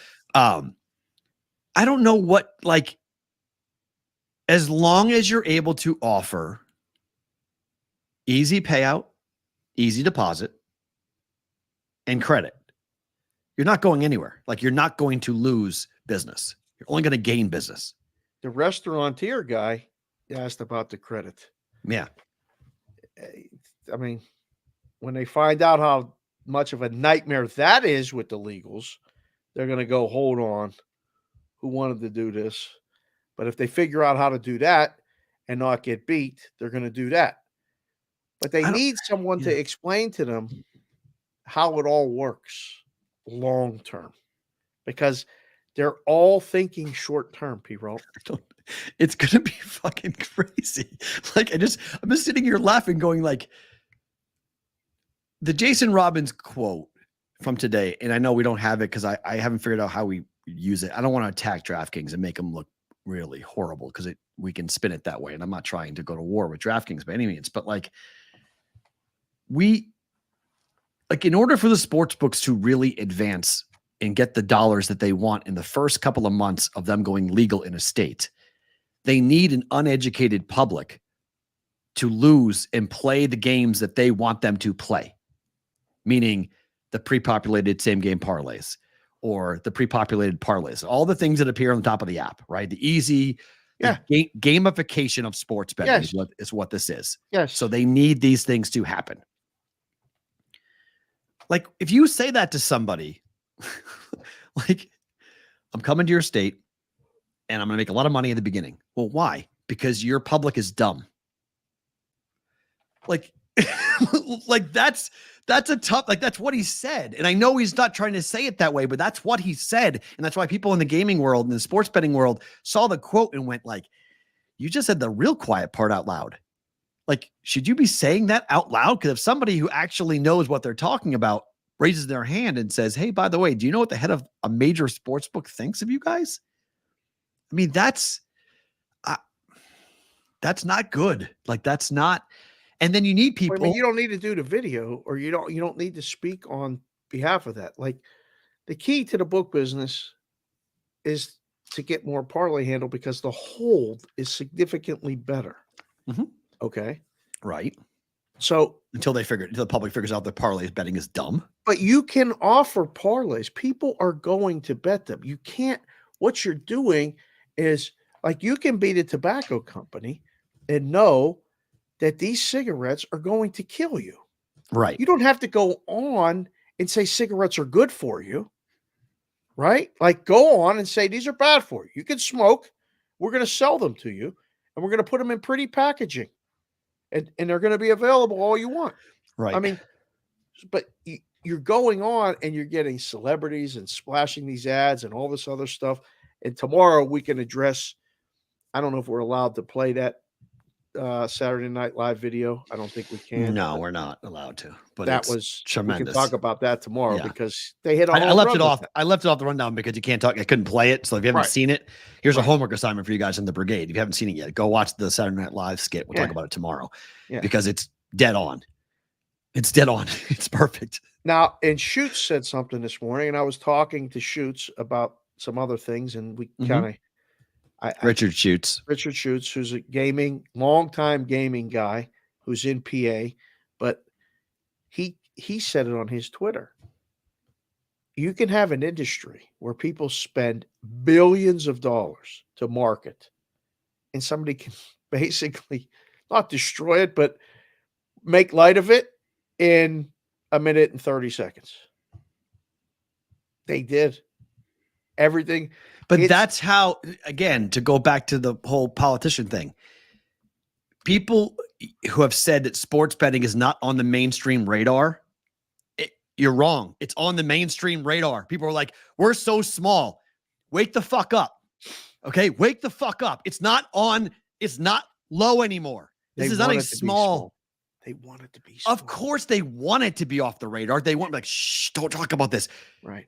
Saturday Night Live just did a video, just did a Rock skit. Bottom Kings. It's Rock Bottom Kings is what they did. Okay. That's and people were dying laughing. Remember, SNL is the greatest populist show on the planet. Their humor only hits if everyone gets the joke. Everyone's got to understand what they're joking about, what they're writing about, what their jokes mean. It's public. People who don't even bet know, oh, another bet, another ad, another this, another that. I mean, I can't tell you on Instagram, the really funny things are all the memes popping up about girlfriends saying, like, you know, forget about scratching up his car, like delete his parlays, like all these, like doing all these things with like betting things, like go into his account and make all bad bets, empty his bank account with bad bets, like just like joking around. Like, but that's how mainstream this is in 25 to 35-year-old men in America. Yeah. Like people are just doing it. It's now part of our culture that gambling is not just this small little thing anymore. Right. It's a very openly accepted thing. Like for a long time, marijuana consumption was considered to be sort of like this unsavory thing. Like, don't do it. Don't talk about it. Don't be seen by it. Right. Today in Vegas, we're opening up the very first ever marijuana consumption lounge in this country. You go into the lounge to go smoke pot in public without getting arrested. Like, this is unbelievable. Like the fact that we actually have this in this country now. It all changes. Come to mind with that. One, Vegas is turning into Biff's paradise from the movies Back to the Future. Interesting. It's literally we're becoming that exact place. Fair. The end was no good, but if you haven't seen Back to the Future 2, Google it with the almanac and what Biff did when he got the power and picked all the winners and everything. It was the worst. Can I get the address on that, boys?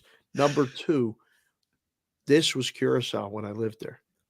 This was the most open place I had ever seen in my life. They had consumption lounges. They had everything on that little island was a Dutch-owned island, and everything went. You could go up to the ranch, and you weren't there to go see farm animals, if you know what I mean. You were there to go perform. Oh, we have ranches title here. shots. Yeah, we have ranches here. So there was a ranch, and there was another place downtown. You could go and sit and pick it up outside and go sit and smoke it. You smoked it everywhere you wanted, on the beach, this or that. Drinking, that they were teaching the kids at young family dinners to drink wine at 12. You want to sit with us and drink wine? You'll drink wine. Me. And it started, it was the most open place. We're becoming that. But it's our job, not just me and you. It's adults in the room have to say enough is enough, because they'll keep pushing. They don't give a shit about what's fair. Give them hypothetical odds, let people decide. Right.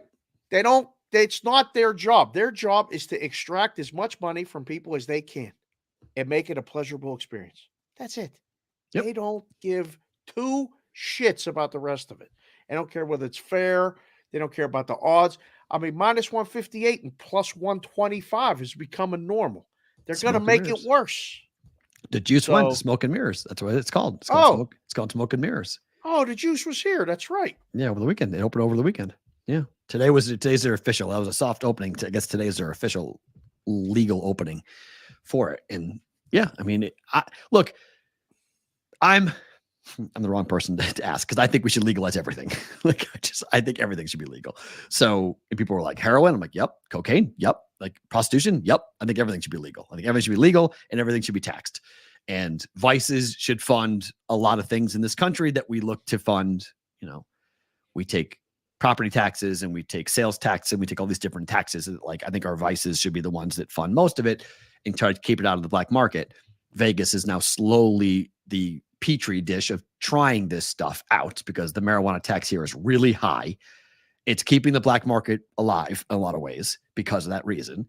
See the guys who got busted flying back to Spain over the weekend out of the Vegas airport. They really think that they were going to get away with 73 pounds.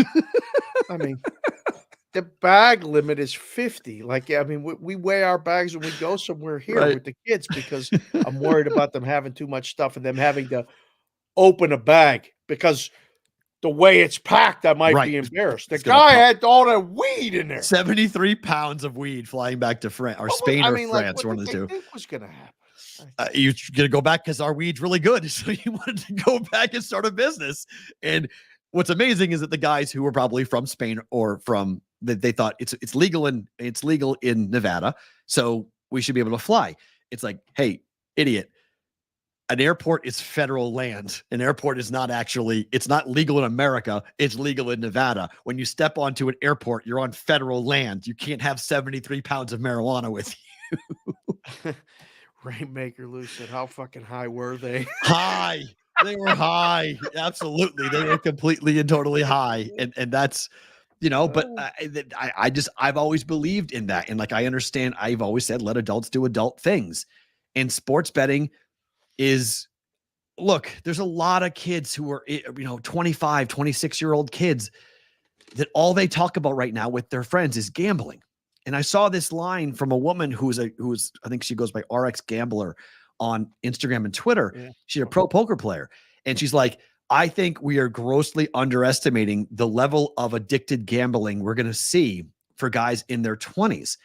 And my response to that is, no one was coming out and saying this stuff when credit card companies were giving me $5,000 limits with no income while I was in college. Same exact fucking thing. Like, so why are we're so worried about college kids right now betting too much or betting beyond their means? But no one was there to protect. They're giving away free t-shirts. Here you go. Free t-shirt. I got 5 credit cards handed to me like my first year. I was like, this is free money. Like, this is great. There's no protection. There was no social media, but no one was out there like saying, hey, maybe you shouldn't be giving these credit cards to kids who are going to go into debt instantaneously because you think mom and dad are going to bail them out.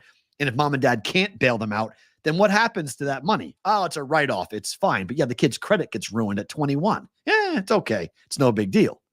So that's my problem with the whole thing that like, yeah, I think we're going to have problem gamblers. Yeah, we're going to have kids that are going to get addicted, but they get addicted to all sorts of things that no one's there to really protect them anyway. So like now it's a gambling. Now it's sports betting's fault. Like, come on. Like, that's just. It's not their fault. It's just they're putting it in your face. That's so. And there's people that are real noble, like that want to. Lead this I agree, fight. Rainmaker. Me. I mean, everyone. I mean, I bet not above my means, but like, I bet my whole college life I had a bookie I was betting with. Like, it just was part of it. College bookies are thriving. We'll talk about that Maryland story again tomorrow. That second one that you put in there. We can give that a little more time tomorrow because she wants to geofence college campuses. and I'm thinking, the kid that lives on the 5th floor of the dorm hopes they geofence the college campus because now he's in business. He'll book every game on the whole He's dorm. in business with Uncle Louie backing him up. Yeah, no problem. Just write it down. Yep. Send me a text. Don't worry about it. I mean, like, that's easy. You make it easier for the If illegals. you geofence the campus, one, they're going to go off campus and do it anyway. 100%. 2, the local guys are going to thrive. You think they're thrive? People are going to bet, just like people are going to smoke. People are going to drink. People are going to smoke weed.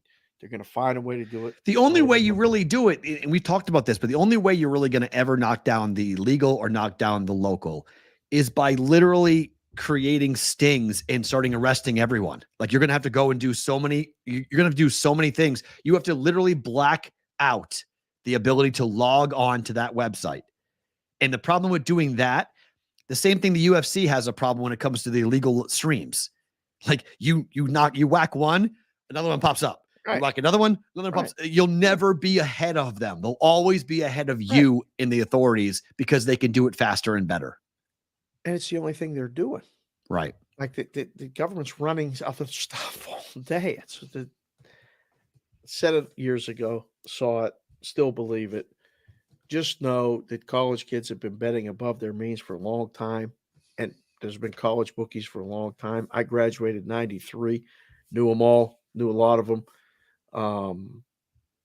That ain't going away. No.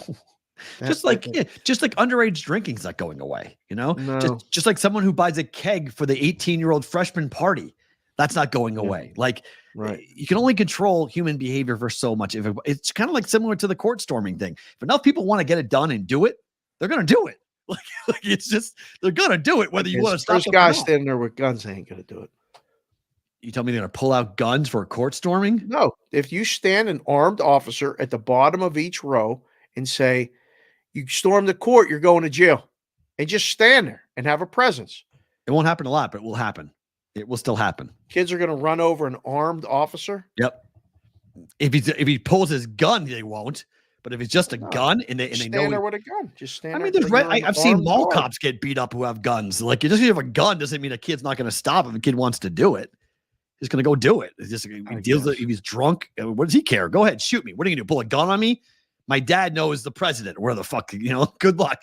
This is the ACC. Like, you're going to pull a gun on me? You won't work ever again. I'll ruin your life. You want to pull a gun on me over running onto a court. Like that's the problem. It's you can't, if enough kids want to do it. Now they won't do it as often, but they'll still do it if they really want to do it. It's the best thing that they could do is probably what they ended up doing with the credit card companies that were trying to hustle us to sign up for credit card loans. Block them. Well, one, I mean, they keep them off campus, but two, they get involved with them because after, do you remember? I remember this now that you said it. There was a Penn State MasterCard. Oh yeah, UMass had multiple. Oh yeah, for sure. Yeah. So now you're that's your school MasterCard. That was the first one I ever got, and that was the first one that. But the key was that my dad taught us from a very young age that you use cash. You don't use credit cards because they're going to bury you. And I had to explain what taking on debt meant and how you pay off. I didn't know what a loan shark was until it was described to me at the credit card company. Then I was like, oh, I know exactly what a loan shark is now. So what they can do, what they did in Canada, where in Canada, the books, instead of chasing the guys that were in the black market, they said to Bet365, you want a license, apply. You'll probably get it. Bet365 is the biggest book in Canada. They know what they're doing. They don't have to do all these dumbass promotions. They don't have. Their operation was going to exist with or without. So what they did up there was think. If they really wanted to, but see, they don't really want to because there's guys doing it in places they don't want to acknowledge. One, doing it. Two, right. You're doing it better than anybody's doing it here. And they won't say it. Because they don't want to really book the games in a lot of ways. Well, I mean the guys here are marketing companies. It's work. Which is fine. Right, but it's work. But the guys down there are booking the games. Right. So they could say, look, we'll give you a license to come here. We'll pay you an exorbitant amount of money that you've already earned for what you've done, but what you're going to do for us and save us. They could get people. They don't want to do it. They're not going to do it. Boy, interesting stuff. More on it tomorrow for sure. Yes. Time for Bet It or Book It.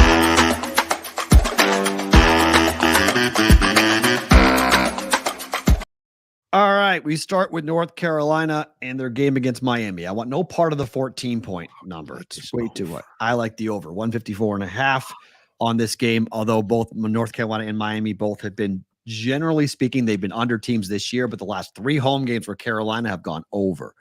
They're scoring a lot at home. In Miami, I don't think we'll stop them, but I'm not laying 14 points. Team total for UNC is 85.5. It's a little high, but I don't mind that either. If you don't want the game to go over, Carolina team total over 85.5 also is a decent play. Better to book it over 154.5. I say book this. Okay. Is Miami going to be able to score? Yeah, I think they'll score 70. Okay. I mean, 85-70 is what the books are telling you in terms of the final score. So that's the projection with a team total of 85.5. So as long as Miami scores 70, which I think they can, it goes over.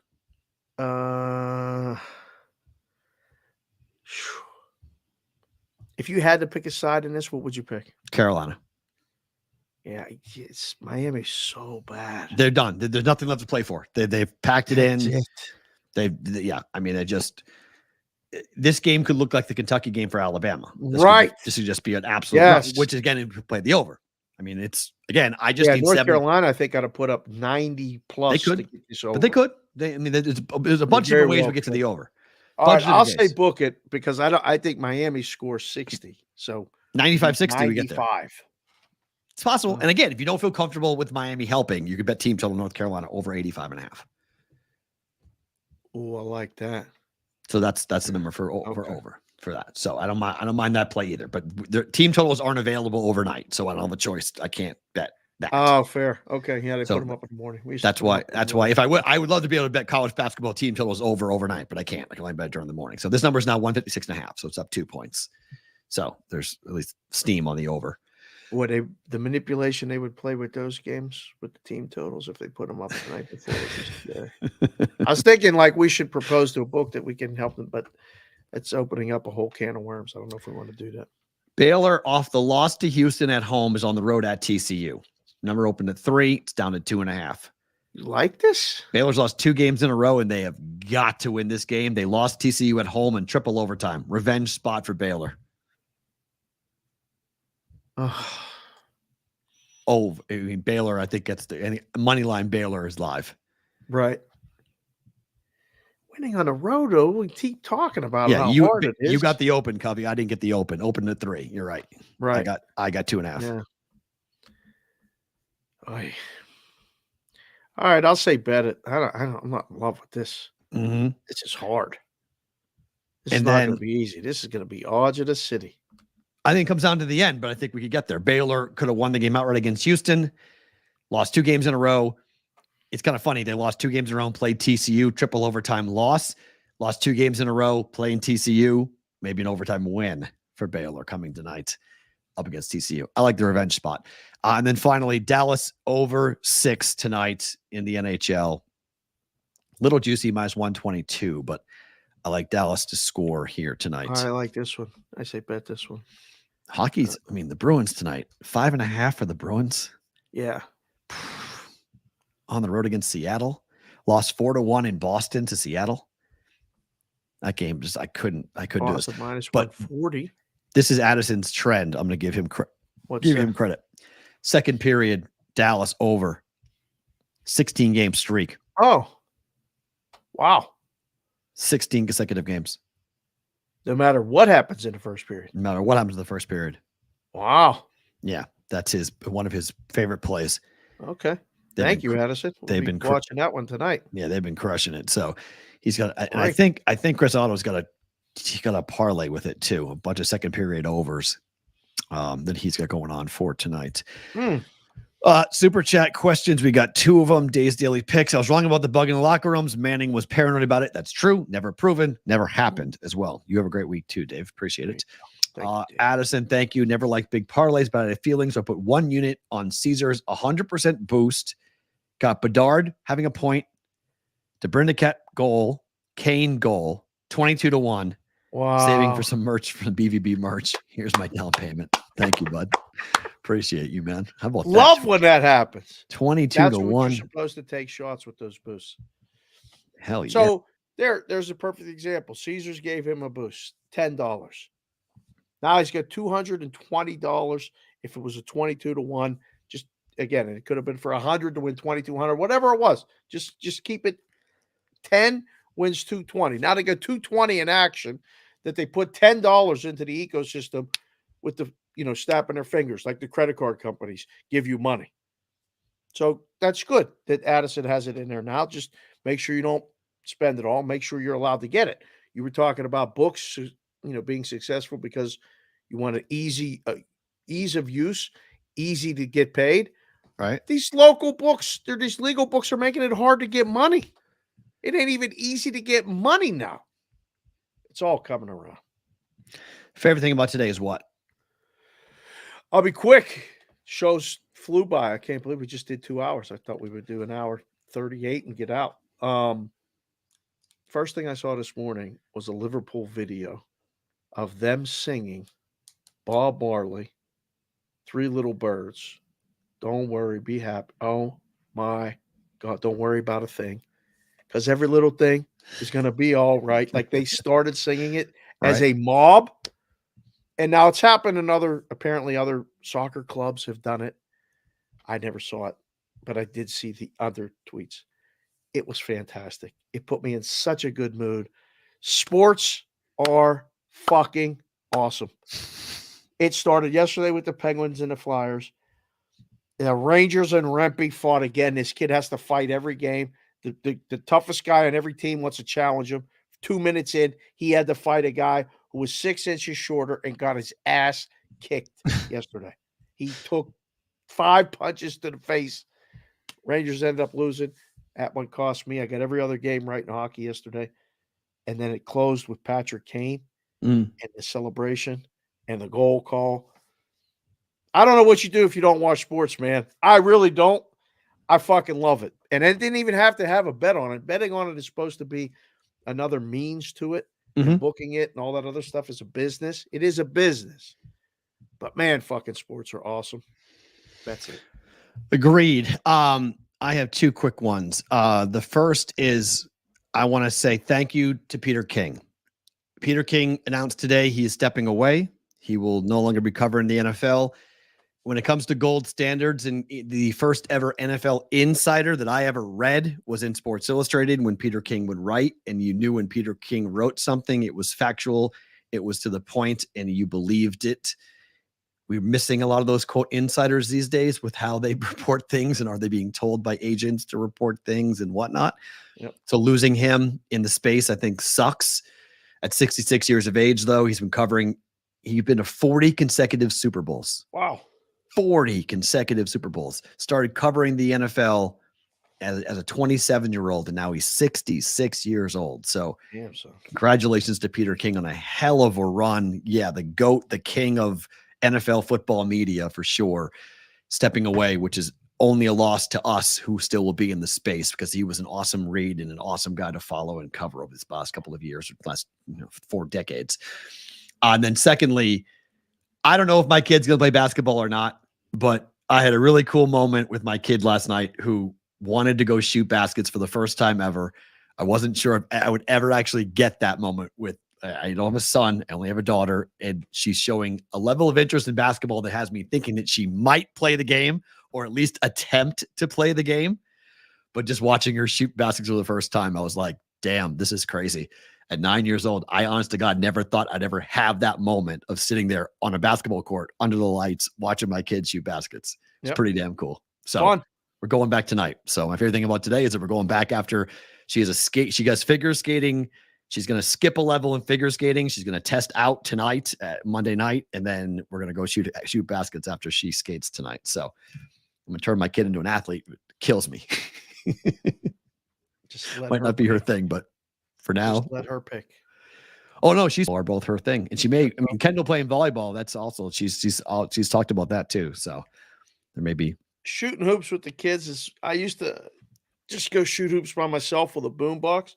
Oh, it's my favorite thing in the fucking world. My God, it's the best.